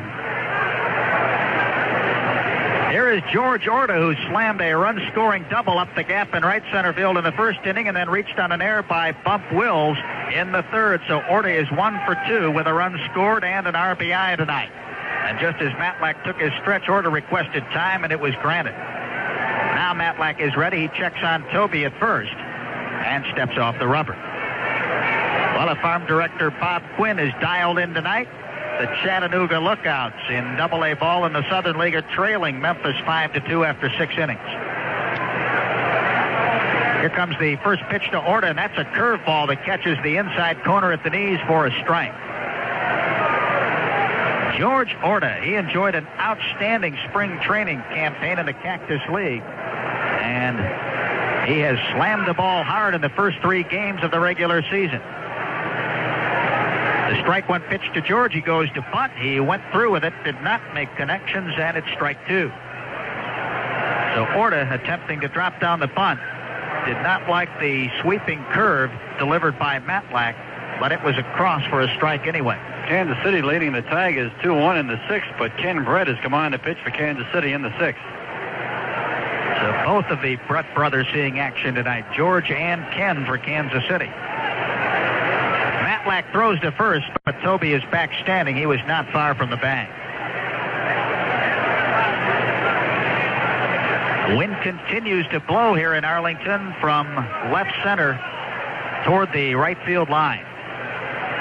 Orta swings and misses. Matlack struck him out. Strikeout number 2 for the Rangers lefty, both of them swinging. And after feeding Orta an assortment of breaking pitches, he got him with a fastball. Detroit came up with 3 runs in the 6th inning, and they turned the tables on Kansas City. They now lead at 4-2. So the Tigers attempting to spoil the Royals home opener after Kansas City and Detroit were rained out in KC last night. Now Detroit takes the lead in tonight's makeup game. Here's Bo Diaz, and he looks at a called strike in the inside corner. Bodillo is 1 for 2. He singled in a run in the first inning, bounced out to Wills to close out the third. He looks to third base coach Joe Nosick for the sign and gets it and stands back in. Matlack takes his stretch, checks on Toby at first, and throws to first, and Toby is back standing.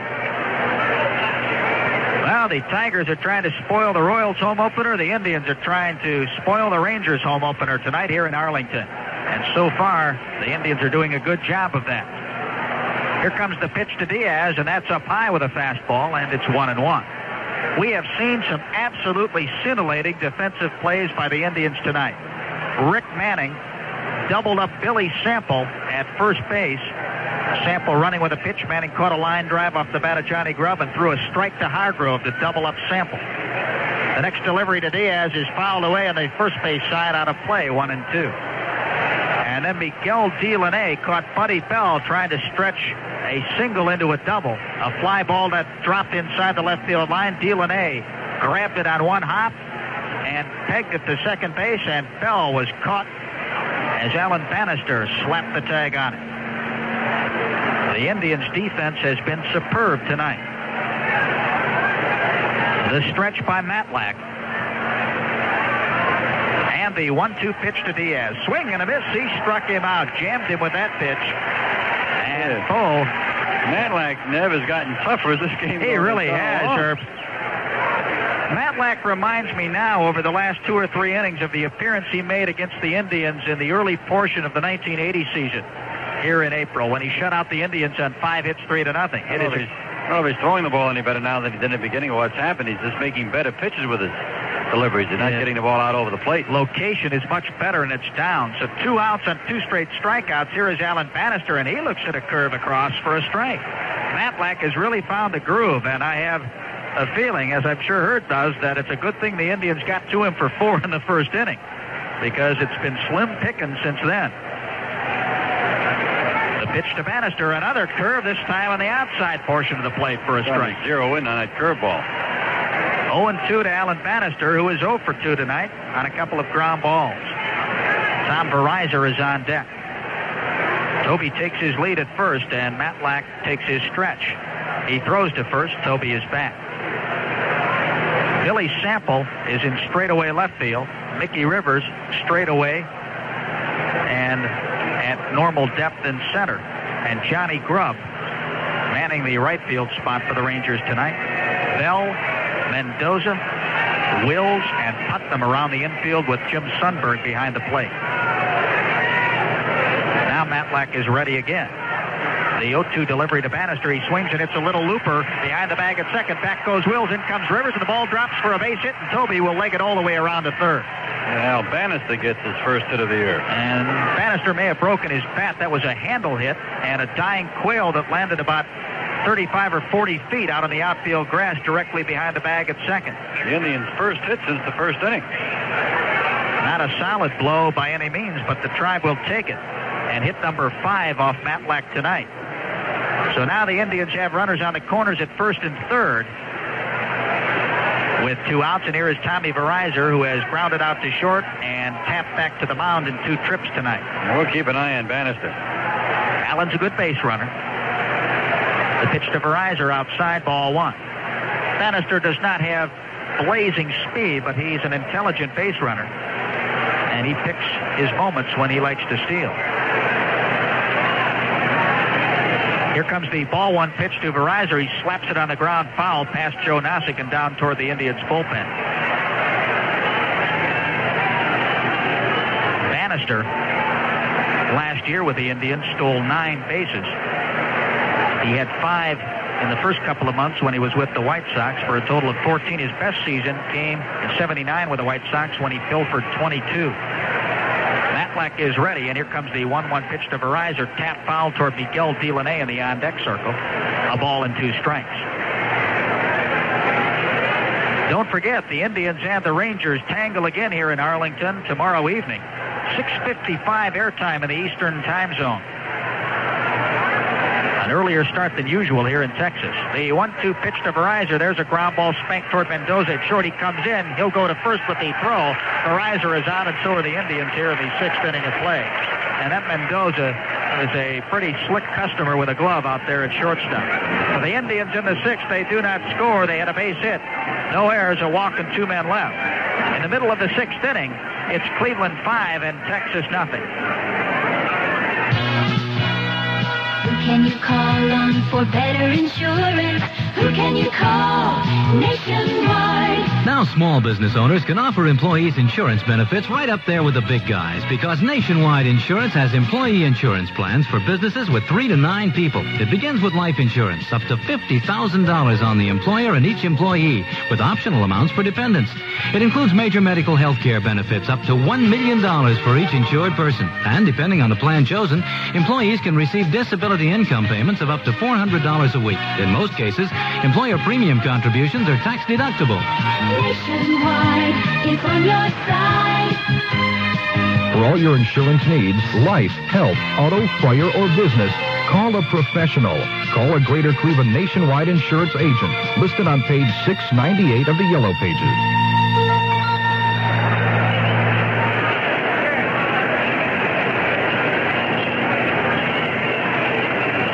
To the bottom of the 6th inning, and Rick Waits will take a look at Mickey Rivers, Al Oliver, and Buddy Bell. 3 pretty good guys with a stick, the 2, 3, and 4 hitters in manager Don Zimmer's lineup tonight. This is Nev Chandler along with Herb Score and Jerry Ernest, our engineer, the former Flash from Dover, Ohio, a few years back, the scourge of southeastern Ohio. One of Herb's favorites, spinning the dials here in Arlington. Dover's gain is Dallas's loss. There's a ground ball that goes right through the legs of Mike Hargrove like a croquet shot at first, and it's off to the races. Mickey Rivers will check in at second base. The first pitch delivered by Waits is slapped on the ground. It took a crazy hop through the legs of Hargrove just as he was about to short hop it. It eluded him. Rivers gets credit for a double. And Mickey Rivers, when he turns that corner, he can fly. Hit number 6 for Texas, and now they have the leadoff man in scoring position with nobody out. And here is Al Oliver, who has twice grounded out to Alan Bannister, and it's not often that Mr. Oliver gets the collar in a ball game. Oliver, a .336 hitter against the Indians last year. The first pitch to Al is inside with a curveball. He ducks out of the way, ball 1. Al Oliver really possesses the magic wand at home plate. Waits is ready. The ball 1 pitch to Oliver, swing and a miss. He had a vicious cut at that pitch around the knees and lost the batting helmet and his cap underneath. Oliver, a lifetime .303 average. Last year he hit .319. And in 3 seasons with the Rangers, a .322 average. Not too shabby. The 1-1 pitch, another swing and a miss, and Oliver taking vicious cuts at the Waits deliveries here and not connecting. A ball and 2 strikes. Oliver normally can be found in left field for the Rangers, but he's been nursing tendonitis in his right shoulder since training camp, and that's why he started out the season as a DH. The 1-2 pitch is in the dirt. A nice block by Bo Diaz. No advance by Mickey Rivers. And the count evens up at 2 balls and 2 strikes. So Waits, who has been sailing along up to this point, now finds Rivers at second with nobody out. The Rangers are threatening to get on the scoreboard here in inning number 6. The 2-2 pitch to Al Oliver. Check swing. He went too far. Strike 3. Diaz picks the ball out of the dirt, puts the tag on it. Oliver tried to hold up. He could not do so in time, and Waits gets strikeout number 2, and it couldn't have come at a more opportune time. Waits had him way out in front on a curveball that broke down in the dirt. A nice piece of pitching there by the Indians lefty, and here is Buddy Bell. Buddy was called out on strikes in the first inning as Waits crossed him up with a fastball in the inside corner. And then Buddy singled sharply to left. Actually, not sharply, but he dropped a fly ball down the left field line in the 4th inning and was thrown out by Miguel Delaney trying to stretch it into a double. Wayne Terwilliger coaching at third for the Rangers. Tommy Helms at first. And the first pitch to Buddy Bell is down low, ball 1. Wayne Terwilliger Oh, I remember my old Topps baseball cards when I had a Wayne Terwilliger card. That was a big item. Terwilliger had so many letters in his name, they couldn't get them all in the card. Picked up $25, $30 for that from a collector. The ball one pitch is again too low, but just by a fraction to Buddy. The count is 2-0, and Waits thought otherwise.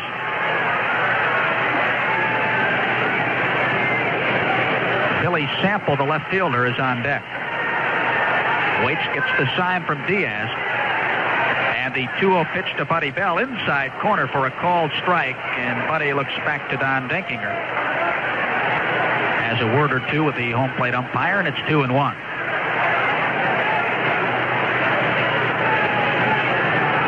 Capacity here in Arlington Stadium is just over 41,200, but we don't have nearly that many on hand tonight for the Rangers home opener. The 2-1 pitch, Buddy socks it on a line for a base hit to left field. Turning third and steaming to the plate is Rivers. The throw to Diaz. He'll throw down to second, and the ball bounces into center field. No advance by Buddy, and the Rangers are finally on the scoreboard here with their first run of the evening on the RBI single by Buddy Bell, and he'll take second on the throw to the plate. The throw to the plate was to the first base side of the disc. Diaz moving out in front of the plate, gloved it, threw to second in the dirt. The ball went into center field, but Manning was backing up the play.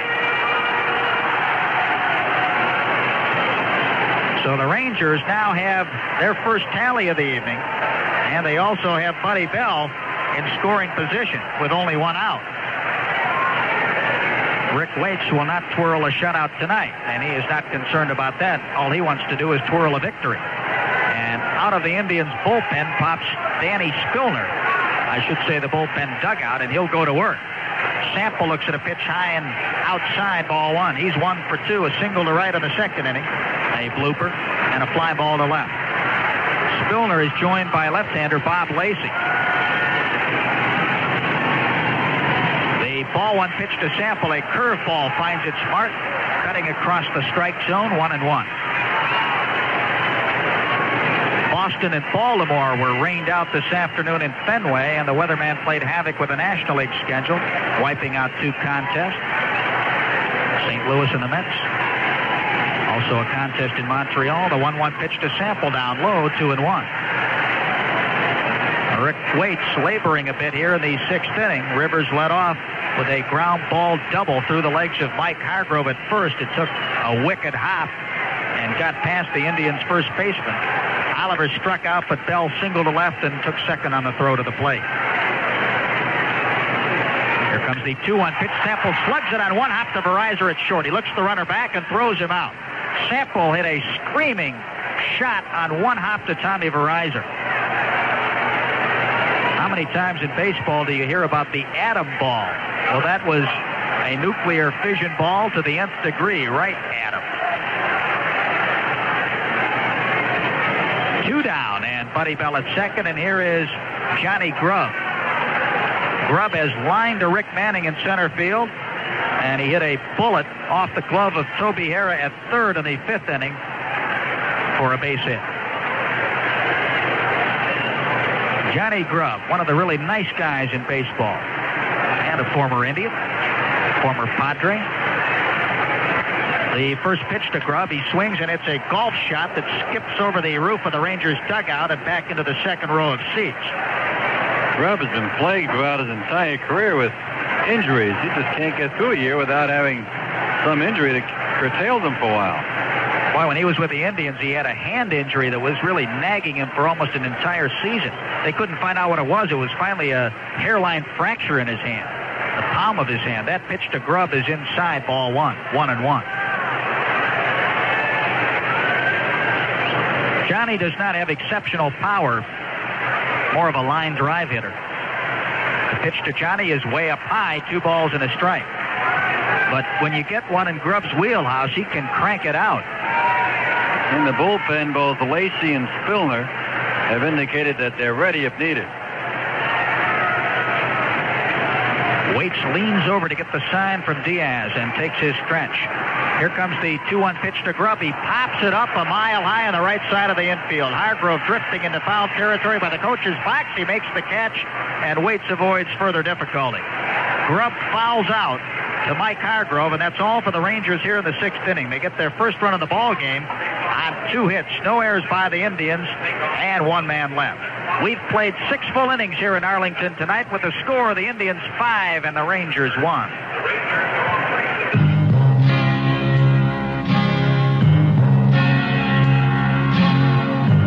Someday you'll own. Someday you'll own. Sooner or later you'll own Generals. If there's anybody who knows tires, I figure it has to be truck drivers like me. We have to know them because our living depends on them. So when we need tires, for cars as well as trucks, a lot of us go with Generals. We know all General tires are tough. We know they give long mileage. And we know that General Tire dealers have a wide selection and good prices. If you need tires for your car, get tough and follow the lead of a lot of savvy truck drivers. See your General Tire dealer today. He's in the yellow pages. Get the tires that are tough enough for truckers. They'll be tough enough for you. Sooner or later you'll own Generals. Sooner or later you'll own Generals.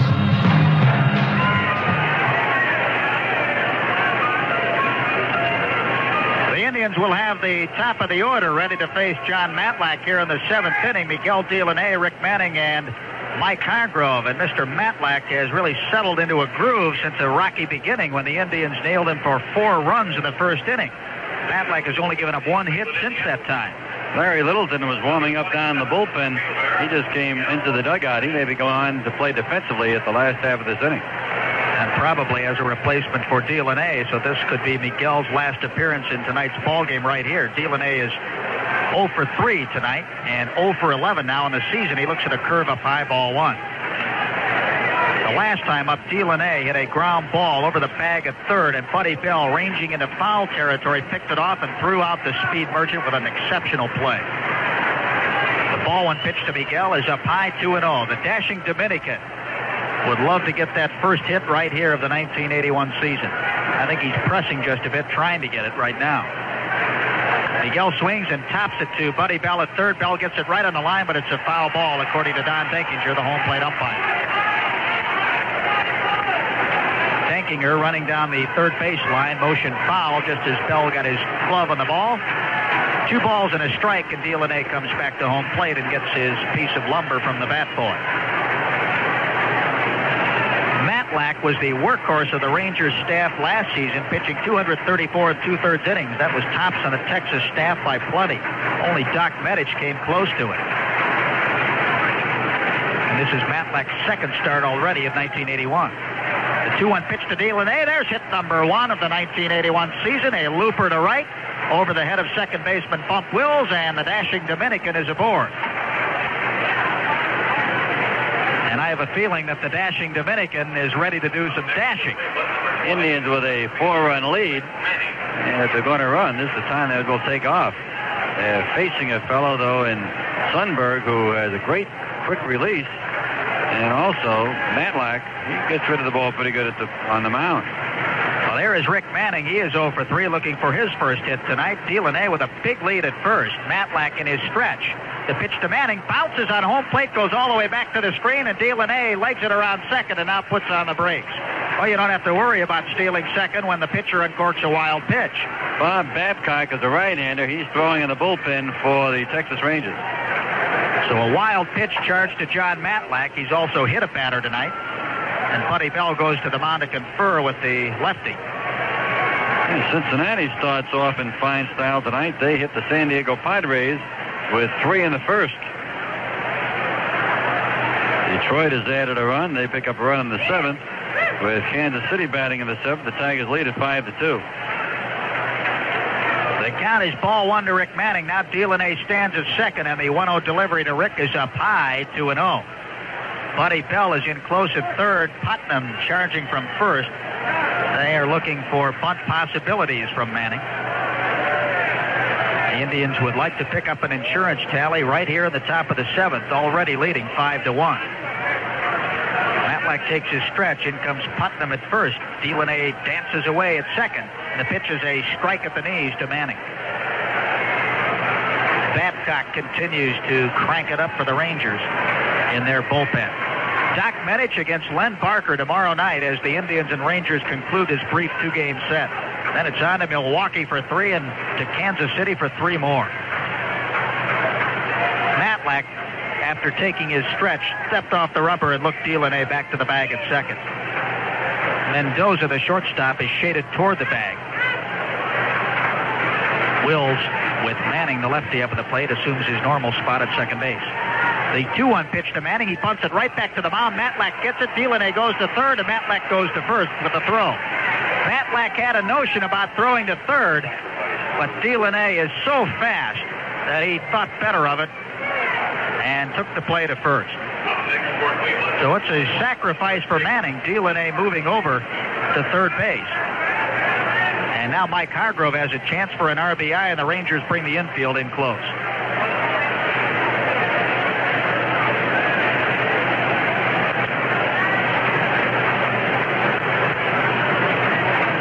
Hargrove tonight walked and scored the Indians' first run in the first inning. He was hit by a pitch and later scored an unearned run on the third, and he tapped back to the mound in the fifth. Officially, he is 0 for 1. And officially 4 for 9 now on the season. He swings, and it's a pop-up behind the bag into shallow left center field. Sample coming on, still coming on. He makes a running catch, and it's not deep enough to let the runner come in from third. Well, the Rangers got the best of all possible worlds right there, because with the infield drawn in, there was no way an infielder was going to be able to make that play with his back to home plate and get enough on a throw to get Delaney at the plate. So Sample took control. Don Zimmer going to the mound, and with the right-hander coming up, he has Babcock ready in the bullpen. Now, this is the second time tonight that Zimmer has been out on the mound. The first time came in the very first inning when Matlack was in the throes of giving up 4 runs. And now Buddy Bell and Sundberg join Don Zimmer on the mound, and Zimmer makes the conversation rather brief and heads back to the dugout. So no move to the bullpen just yet, and here comes Joe Charbonneau. I'm sure Zimmer was telling Matlack just how he wants him to pitch to Charbonneau, if he wants to pitch to him at all. Now Delaney stands at third with 2 outs, and Charbonneau, who is 1 for 2 tonight, stands in. Charbonneau singled to left and scored in the first inning, walked in the third, struck out swinging against Matlack in the fifth. Pitch to Charbonneau, a curve drops down low, ball 1. But Delaney at third, Matlack, even with 2 men out, staying in the set position. Of course, Matlack, the lefty, has his back to third base when he takes his stretch, and that lets Delaney dance away ever farther. Matlack is ready. The ball 1 pitch to Charbonneau. He hits it on the ground to Mendoza. It's short. He gobbles it up. The throw across. Charbonneau is out. And so are the Indians here in the 7th inning of play. They threaten, but they do not score. For the Tribe in the 7th, no runs, a base hit, no errors, and a man left. Well, we've come through 6.5 innings. It's the middle of the 7th here in Arlington. Rangers fans are about to rise and shine for their 7th inning stretch with the score, the Indians 5 and Texas 1. Here's a hello neighbor, how you been? You're looking good today. We're glad to see you, here to meet you, help you on your way. We're a special group of people who want it understood. We'll be here when you need us. We're in your neighborhood, your Northeast Ohio Shell dealers. Your Northeast Ohio Shell dealers.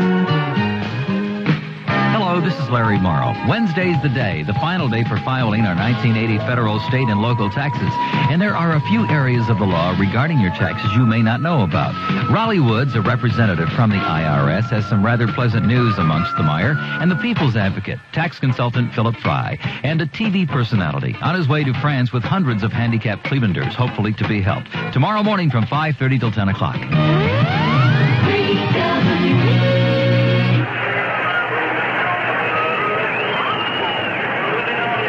Rick Waits will take a look at the bottom third of the Rangers' batting order here in the bottom of the 7th. Pat Putnam, Jim Sundberg, and Mario Mendoza are the scheduled 3. Larry Littleton is in the game playing left field for the Indians.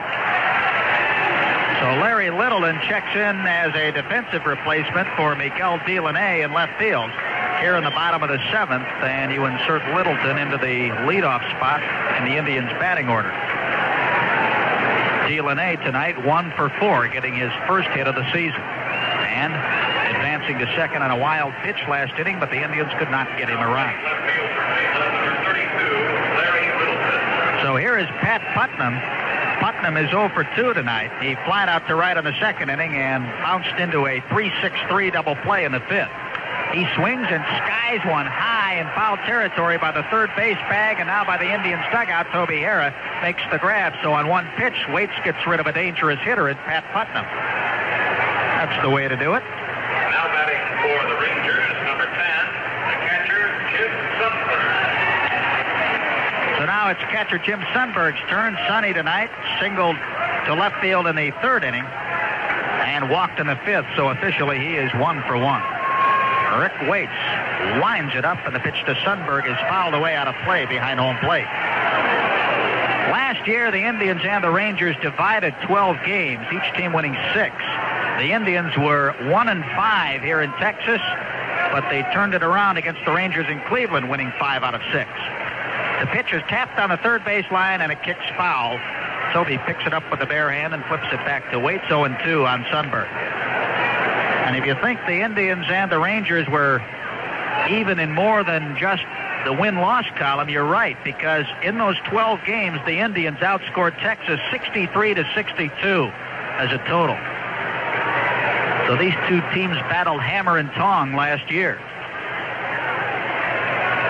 The windup, and the 0-2 pitch is hit right back to the mound, and Waits spears it with his glove and throws him out.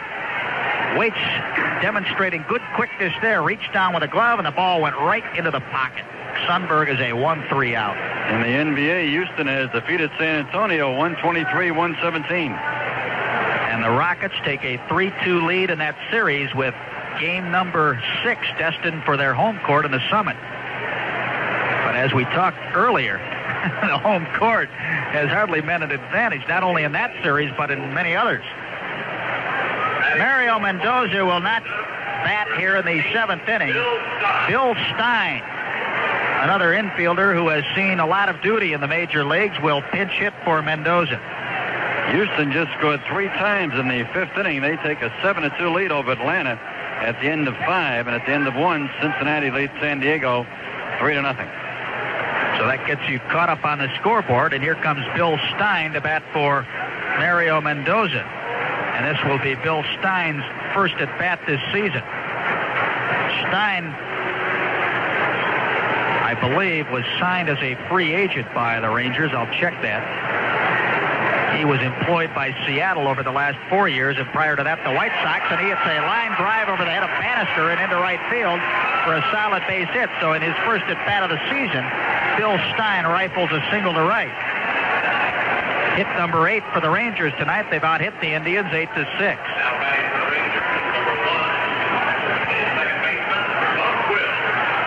So Bill Stein, who was signed as a free agent by the Rangers in the offseason, stands at first. He can play third, second, and short, and may very well stay in the game, replacing Mendoza, the guy he batted for at shortstop. So it's back to the top of the Rangers' order, and here is Bump Wills, who is 0 for 2 tonight. He has a walk and a stolen base on his side of the ledger this evening, and he looks at a pitch outside, ball 1. 22,761 fans on hand tonight, and that has to be disappointing to the Rangers front office. The ball 1 pitch is fouled away out of play, first base side, 1-1. The weather was not the best down here today. It was windy and overcast almost all day long with at least a 50% chance of rain. But even so, the Rangers figured to draw more than this. Will swings and hits it on the ground to Verizon at short. He gobbles it up, scoops it over to Bannister for the force out at second base. On Stein going down to the bag. Wills is retired on the fielder's choice, and that is all for the Rangers here in the 7th inning. They get a base hit, but it does no damage. No runs, a hit, no errors, and a man left. And now after 7 full innings here in Texas, the score remains the Indians 5 and the Rangers 1. America, what's your favorite sport? Baseball. Sandwich? Hot dog. Pie? Apple. And what's your favorite car, America? Chevrolet. Let me see, that's baseball, hot dogs, apple pie, and Chevrolet, huh? Right. Well, you sure sound like America to me. We are. Well, then you better tell me again, because I just might forget. We love baseball, hot dogs, apple pie, and Chevrolet. Baseball, hot dogs, apple pie, and Chevrolet. That's baseball, dogs, apple pie, and Chevrolet. Baseball and hot dogs, apple pie and Chevrolet. I think you better tell me again. We love baseball, hot dogs, apple pie and Chevrolet. Looking for some excitement this season? Well, you're sure to find it on the baseball diamond. And it's Chevrolet. Because Chevy's all-star lineup includes Chevette, the best-selling small car in America. And Citation, America's best-selling front-wheel drive. Plus Camaro, Malibu, Caprice, and much more. Baseball, hot dogs, apple pie and Chevrolet. That's right.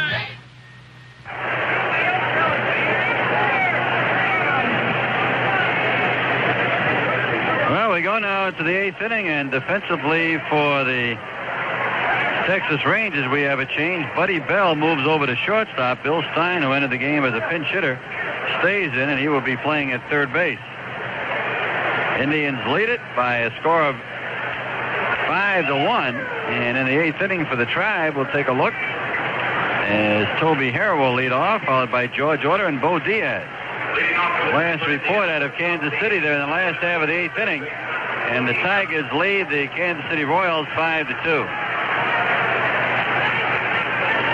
Here's Toby. He's had a triple, batting in 2 runs. He's also walked officially 1 for 2. Matlack throws a strike.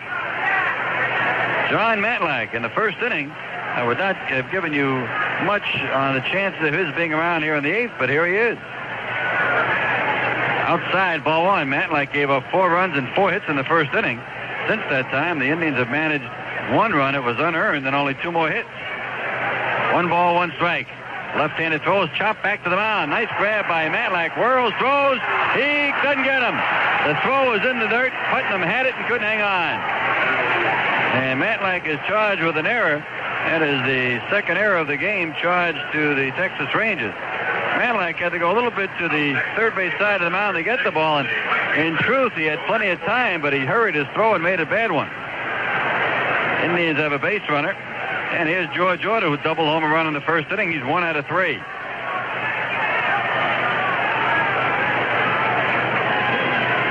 Bullpen action again for the Texas Rangers. I think that's Bob Babcock That's again. who it is. He was up last inning.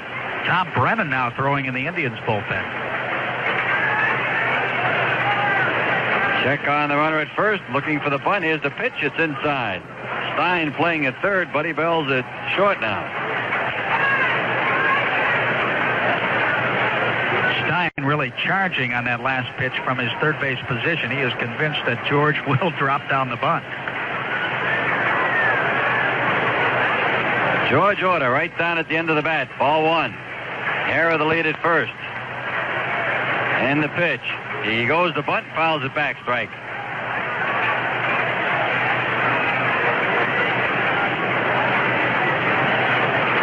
$22,761 here this evening.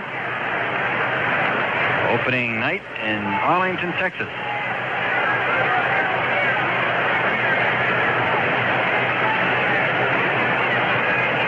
George Order digs in. Bill Stein in close on the grass at third. Matlack checks the runner. The pitch. Bouncing ball foul, first base side, going beyond the Texas Ranger dugout.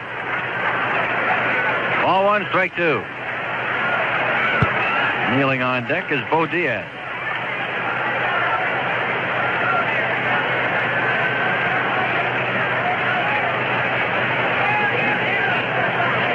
Outfielders are playing straight away. And for George, they are fairly deep. Pop-up third base side of the infield. Coming on is Stein. Alongside the mound, third baseman has it. That is the first out of inning number 8 for the Indians, and brings up Bo Diaz. Toby Hare at first. He's there by way of the error. He has a single driving in a run in the first inning. He has grounded out the second, and he has struck out swinging. 1 out of 3. Matlack checks on Toby Hare, the runner at first. Goes over that way, back safely.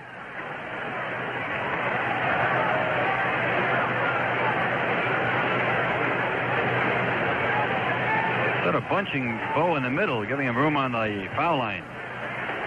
Up too high, ball 1.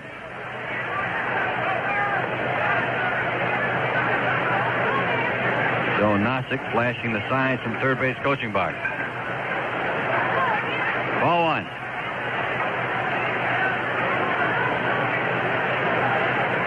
Left-handed gives a look to the runner at first. Pretty good lead by Toby. Pitch. Curve, and it drops just outside. Ball 2-0.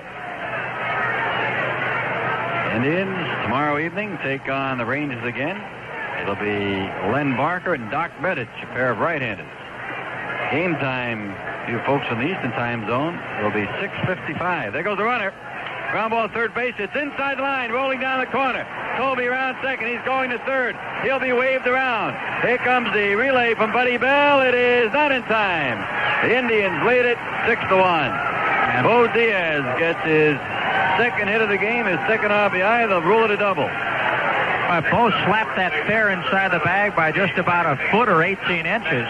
And Bo continues to pick up where he left off in spring training. He was the Indians' leading hitter in spring training at .434, and he has a couple of hits tonight and 2 RBIs. The Indians now with a 6-1 lead, and out to the mound, Don Zimmer. We will get a pitching change.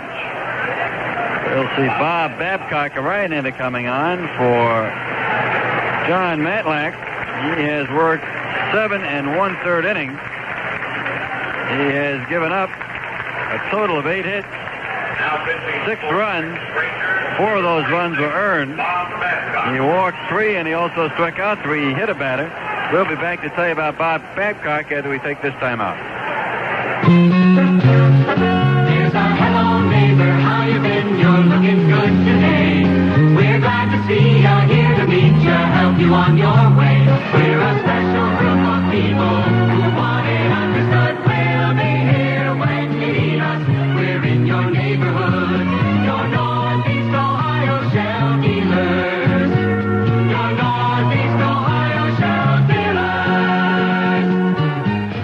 This is the adorable Pete Franklin reminding you to tune in Sportsline Monday through Friday from 7 until midnight. This week we've really got a spotlight on Pigskin Pete's draft preview that incidentally will be running throughout the week in the Cleveland Press. We'll be talking with Mike Pruitt on Thursday night live in our studio, and player personnel director Tommy Prothwell of the Cleveland Browns about possibly some of the players the Cleveland Browns might be interested in and might be drafting. That's, of course, on Sportsline.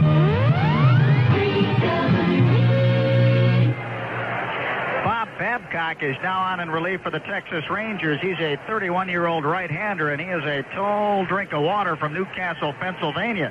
Mr. Babcock stands 6'5" and weighs about 210 pounds. He spent the better part of last season with the Rangers when he went 1-2 with a 4.63 earned run average in 19 appearances. He was recalled from Charleston last May 25th, and that was his first season, or first full season, we should say, in a Texas uniform. This is Babcock's second appearance already in 1981. He showed up for 2 innings of work in Yankee Stadium last weekend when the Rangers opened their season against the Yankees, and he did not give up a run in that time, and he yielded 1 hit, walked 1, and struck out 1. So here is Bob Babcock with Bo Diaz at second. Only 1 out, and the Indians now leading 6-1. Babcock stands on the hill, checks the runner at second, wheels up with the side-on delivery inside. Oh, he really comes from down south. Woo!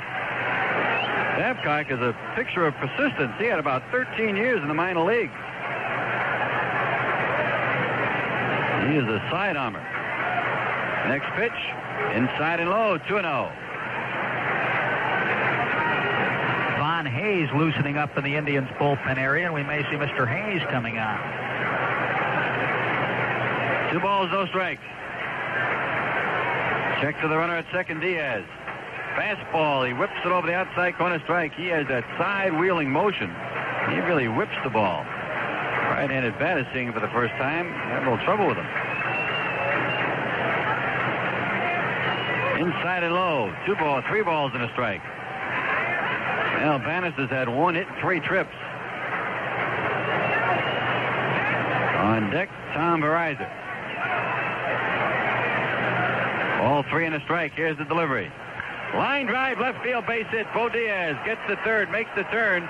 He'll come on to score. Bannister gets a run batted in. The Indians lead it 7-1. That is Allen's first hit of the season, and he wasn't fooled by Mr. Babcock's second hit. I'm sorry, Irby had 1 earlier in the ballgame. He wasn't fooled by that sidearm delivery there. He really ripped it. That run is charged to Matlack, and now he statistically is out of the game, having allowed 7 runs, 5 of which would be earned. I think a while ago I said he gave up 8 hits. He gave up only 7 hits. That was the Indians' 8th hit. Here's Tom Verizon. Verizon hitless in 3 times. Time call now as ball loose in the Indian bullpen. Bob Lacey runs out to get it. That was Bannister's first RBI of the campaign. Paul and Peggy Lintern of Millersburg, Ohio. Gary and Karen Masowicz from Worcester, Ohio here cheering for the Tribe. They are here on vacation. Line drive. Grabbed by the shortstop on the hit and run and throws it to first, and that's a double play. Line drive off the bat of Tom Verizon right into Buddy Bell's hand. Buddy now playing at shortstop, and he flips it back over to first, and that is a double play. Indians are gone in the 8th inning, but they pick up 2 runs on 2 hits, 1 error, 1 of the runs unearned, and nobody left. At the end of 7 1/2, the score here in Texas, the Cleveland Indians 7, Texas Rangers 1. Hey, Sonny Jurgensen. Yeah, Maury Wills? Give me one of your El Producto Coronas, and I'll give you an autographed copy of my book on base running. What's the title? How to Steal a Pennant. How appropriate. You've been robbing El Productos from me all year. I love the aroma of El Pro tobaccos. Maury, I should have had this book when I was still a quarterback. Yeah, you might have set some pro football running records, too. What is the secret of stealing, Maury? Getting on. Come on, be serious. Balance, Sonny, balance. You know, El Producto cigars use the same secret. How so? El Pro's are balanced blended. That's why they taste so consistently mild. That was another Maury Wills secret. Consistency. Don't tell me. Every time I meet you, you swipe another El Pro from me. El Producto cigars, crafted of select wrapper tobaccos and matched a costly Caribbean filler that's balanced blended for consistent taste. Come on, move up to the pros. El Pro. Maury, I'm thinking of writing a book, but I need a title. How about Pass Me Another El Pro?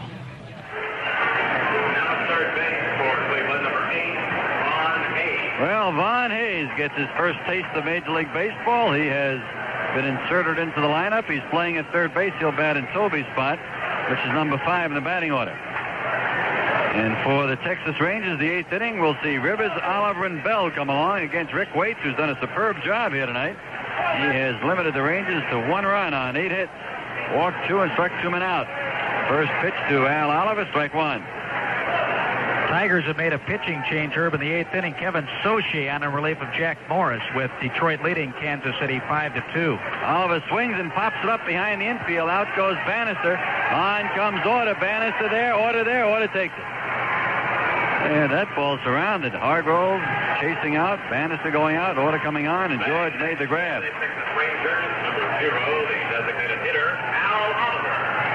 And Mickey Rivers out. Here's Al Oliver. Oliver's hitless tonight. Grounded twice to second, struck out swinging. Left-hand batter facing Rick Waite.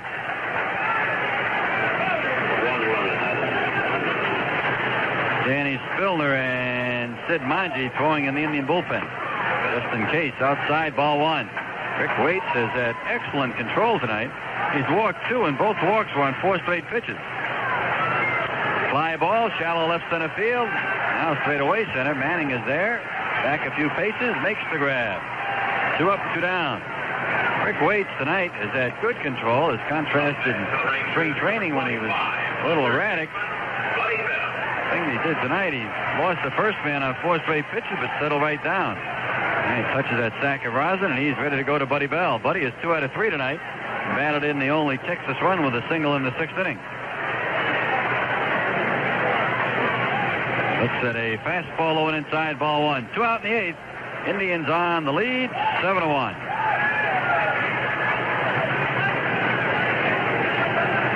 Fastball high and outside, ball 2 and no strike.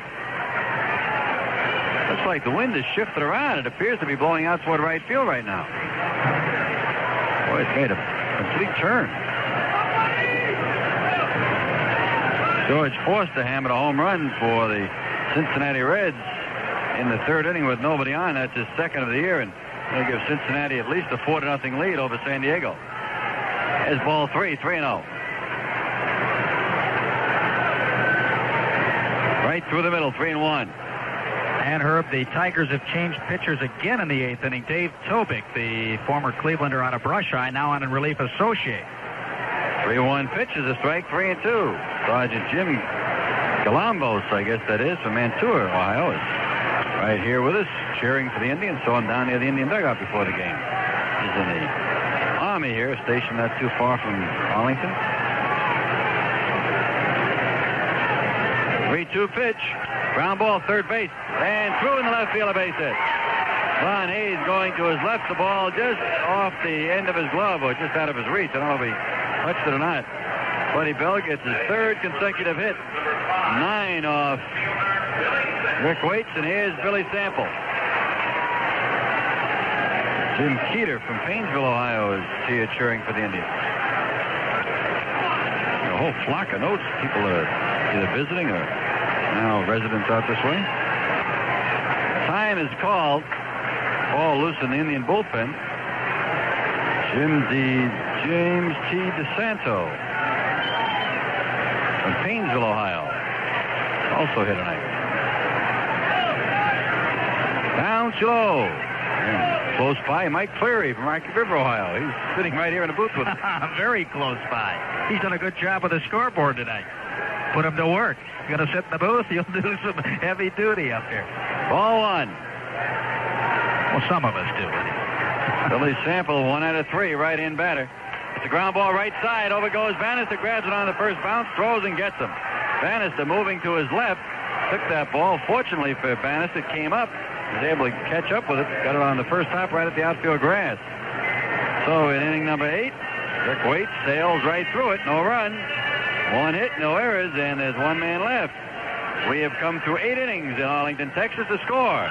The Cleveland Indians 7, the Texas Rangers 1. Your Greater Cleveland Chevrolet dealers will get you rolling because their showrooms are jammed with brand new 1981 models. Right now you can select from 433 front-wheel drive Citations, 507 Sporty Malibus, or 189 fleet-side pickups. Each and every new Chevy is on sale now, so visit your Greater Cleveland Chevy van and drive out in the comfort, safety, and economy of an American-built car. Who can save you more?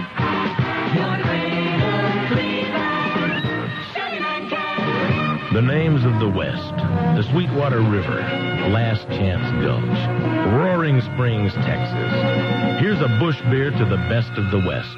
The straightforward names and the straightforward people who invented them. Busch. Head for the beer that goes down smooth as a mountain stream. Busch. Brewed the natural way, so it's always as smooth as its name. Busch. Head for Busch beer. Anheuser-Busch, St. Louis, Missouri.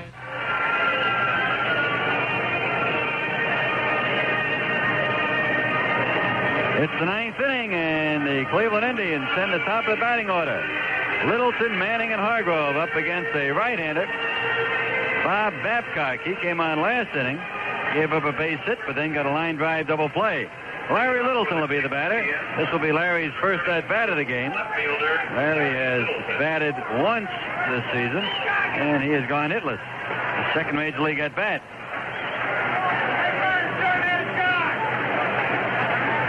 Larry from Charlotte, North Carolina. Now makes his home in Atlanta, Georgia. Inside and low, ball 1. Larry is 27 years old, 6'1", about 185 pounds.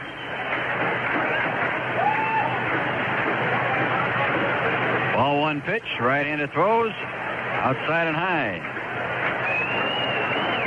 Bad news, Herb, for Farm Director Bob Quinn. Memphis 7, Chattanooga 5 in the Southern League. Todd Heimer, the knuckleballer, takes the loss. The Lookouts are 2 and 4. Ground ball, shortstop. Buddy Bell is at the edge of the grass, has it, throws, and gets him. Buddy Bell playing at shortstop. He didn't start the game there. He moved over to that position in the 8th inning. 6-3 on that out. Here comes Rick Manning. Manning is 0 for 3 with a sacrifice. Number 20, center fielder Rick Manning. Manning, a left-hand batter, having a brief conversation with umpire Don Dinkinger at home plate. In the Kingdome, the Twins score in the first inning. They lead the Mariners 1-0 after 1. They get a run off Glenn Abbott. And Minnesota trying to post their first victory of the season after 4 straight losses. They are off to a rugged start. Slider sweeps across the outside corner, strike. A's and Angels are scoreless after 1. Pitch, Manning takes a strike over the outside corner, strike 2. How about those A's? They've opened up with 5 straight wins. Billy ball. And they have pitches, keep going 9 innings. Manning drives one past the mound, coming on. Bell gloves it at the edge of the grass, throws, and he just does get him. Close play, but he fell. Not a shortstop by trade has turned in a couple of good plays. 6-3 on the out, 2 men down in the 9th inning, and here comes Mike Hargrove, who's had a walk, been hit by a pitch, and he's 0 for 2. He's also scored a pair of runs. Charlie Huff, the knuckleballer down in the bullpen for the Texas Rangers. On deck, Joe Charbonneau. Wind up and the pitch. Fastball missed outside, ball 1. Mike Stanton doing some throwing in the Indian bullpen.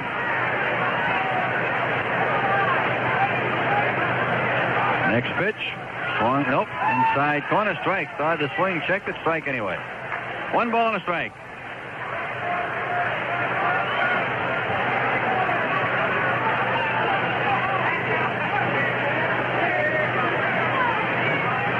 Wind up. Right-handed throws, high pop, third base side. Foul territory. Bill Stein coming along, and he makes the running grab. Halfway to home plate in foul territory. Indians go in the 9th inning. 1, 2, 3. 3 up, 3 down. And now it's Rick Waits and the Indians facing the Texas Rangers in the bottom half of the 9th inning. The score, Cleveland 7, Texas 1. Button up your bungalow when those cold winds blow. Leaking heat ain't so neat when it costs you dough. Your windows might be old. Ooh, let it all be cold. Ooh, you gotta be told. Window systems can button your heat in. We thermal insulate the glass and the frame and sash. We look neat, lock in heat, and we can save you cash. Thanks, girls. That's great.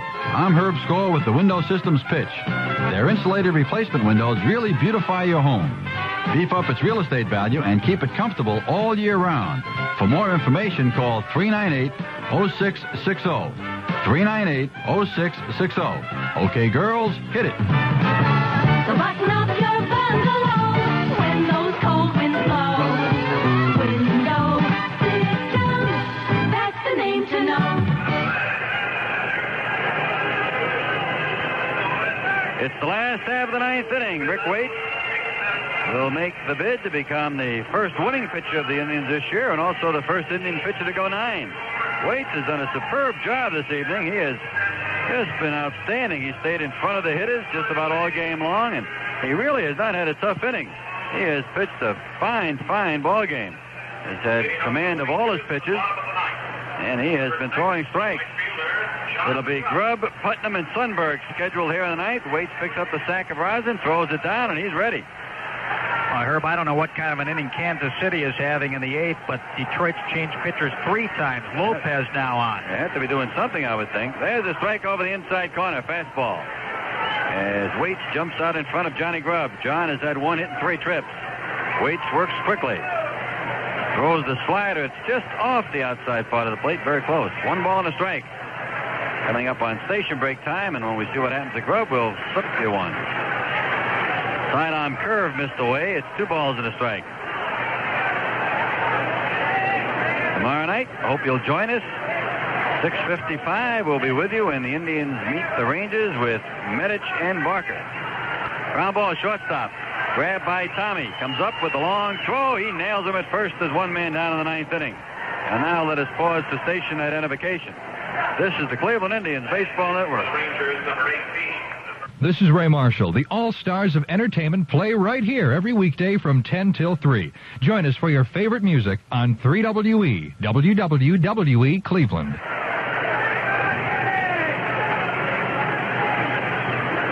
Pat Putnam stands in. Left-hand batter takes a slider high, ball 1. Putnam is hitless in 3 times. Waits working quickly. Line drive, base hit to right field. Over to grab the ball on the 3rd bounce is George Order, and Pat Putnam gets base hit number 10. Rangers have had hits in every inning except the first, and they've had at least one base runner in every inning in this game. The effectiveness of Waits' pitching, he has had men on base, but very rarely. Let's see, how many have gone past first? They had a runner at second in the first inning. That's it. They had a runner at second in the... Got one in the third inning, and that's been it. They've only had 2 men as far as second base. Nobody has reached third. Sundberg takes outside, ball 1.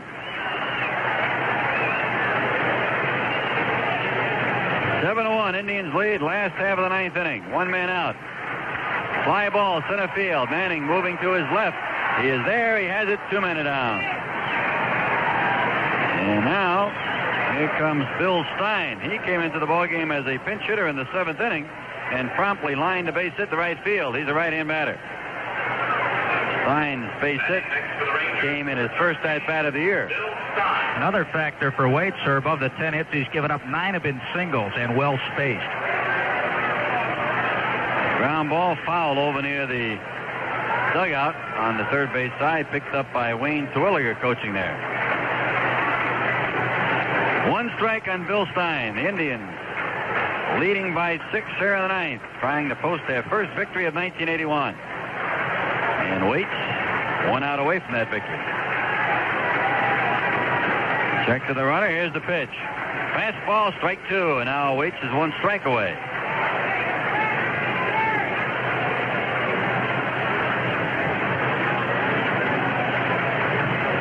Check on the runner at first. 2 strikes on Bill Stein. Pitch. Curveball fouled off to the right, drops in the seats back of the dugout.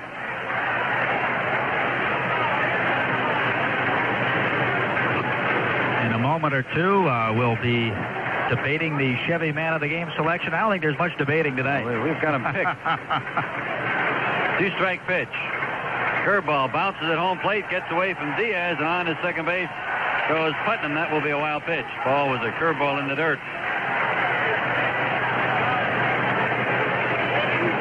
The runner at third, or runner at second, only the third man who reaches second base tonight. Oh, I beg your pardon. That's not true because they scored a run. Actually, Rivers never stopped at third. He scored from second, but he did pass third. He touched it on the way by. 1 ball, 2 strikes. High. Ball 2, 2-2. Waits trying to close him out here in the 9th. 28-year-old left-hander. Last year won 13 and lost 14. Checks the runner at second. 2-2 delivery. Curveball is high. 3-2.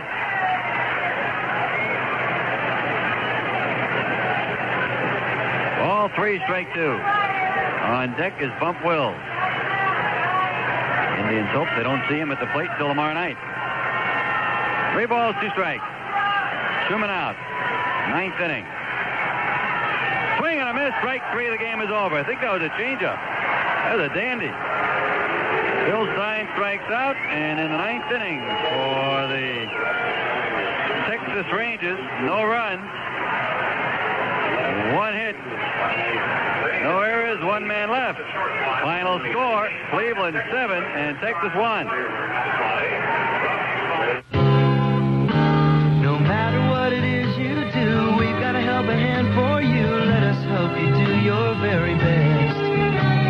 Any project you might find needs a helping hand sometimes. Let us help you do your very best.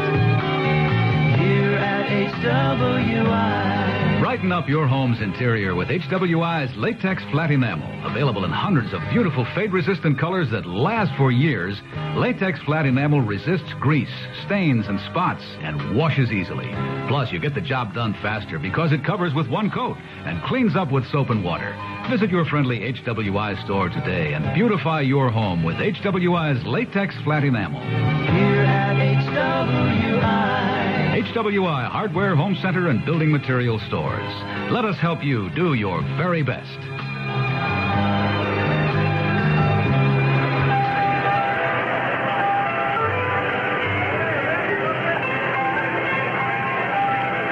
Well, here in Arlington, Texas, the Indians have gotten on the winning side of things, defeating the Texas Rangers 7-1.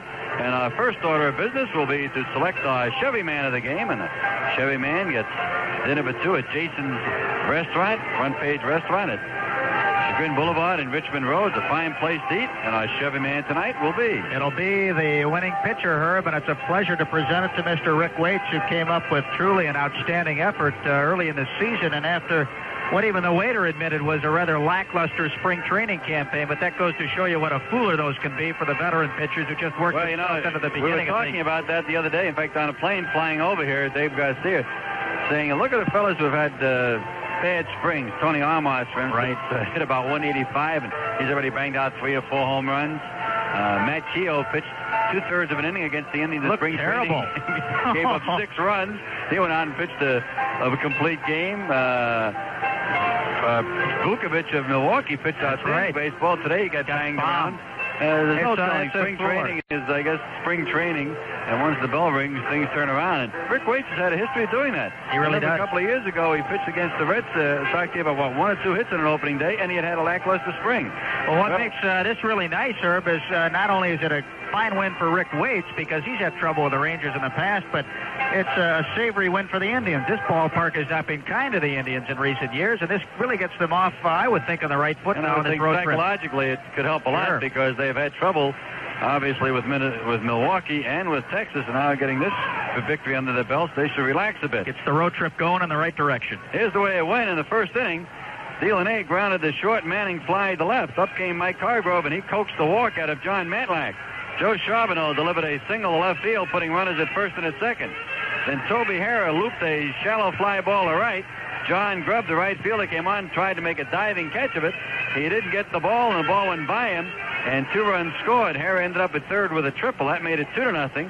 George Orta promptly delivered a line smash in the right center field at the base of the wall to drive in another run, and George had himself a double. Diaz then slammed the base at the left field, making it 4-0, and the Indians had their first lead of the year. Indians made it 5-0 in the third inning. Hargrove again started things, got hit by a pitch. He went to second on a walk to Charbonneau.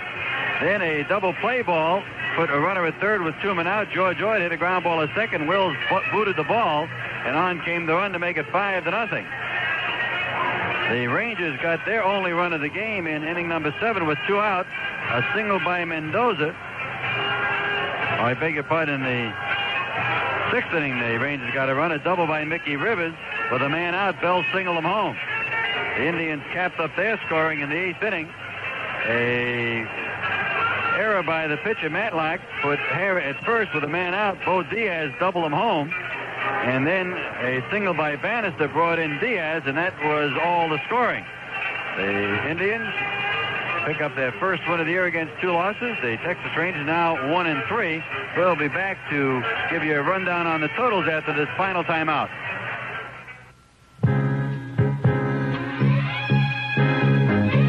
Yvonne Elliman for Busch Beer.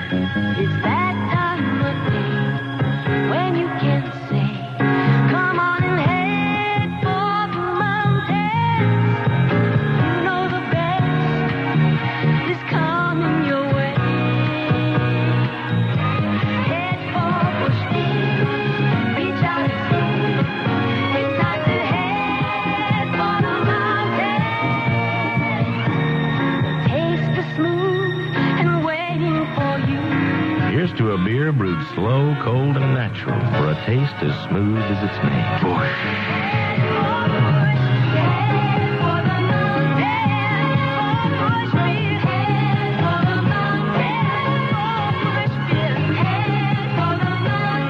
Anheuser-Busch, St. Louis, Missouri.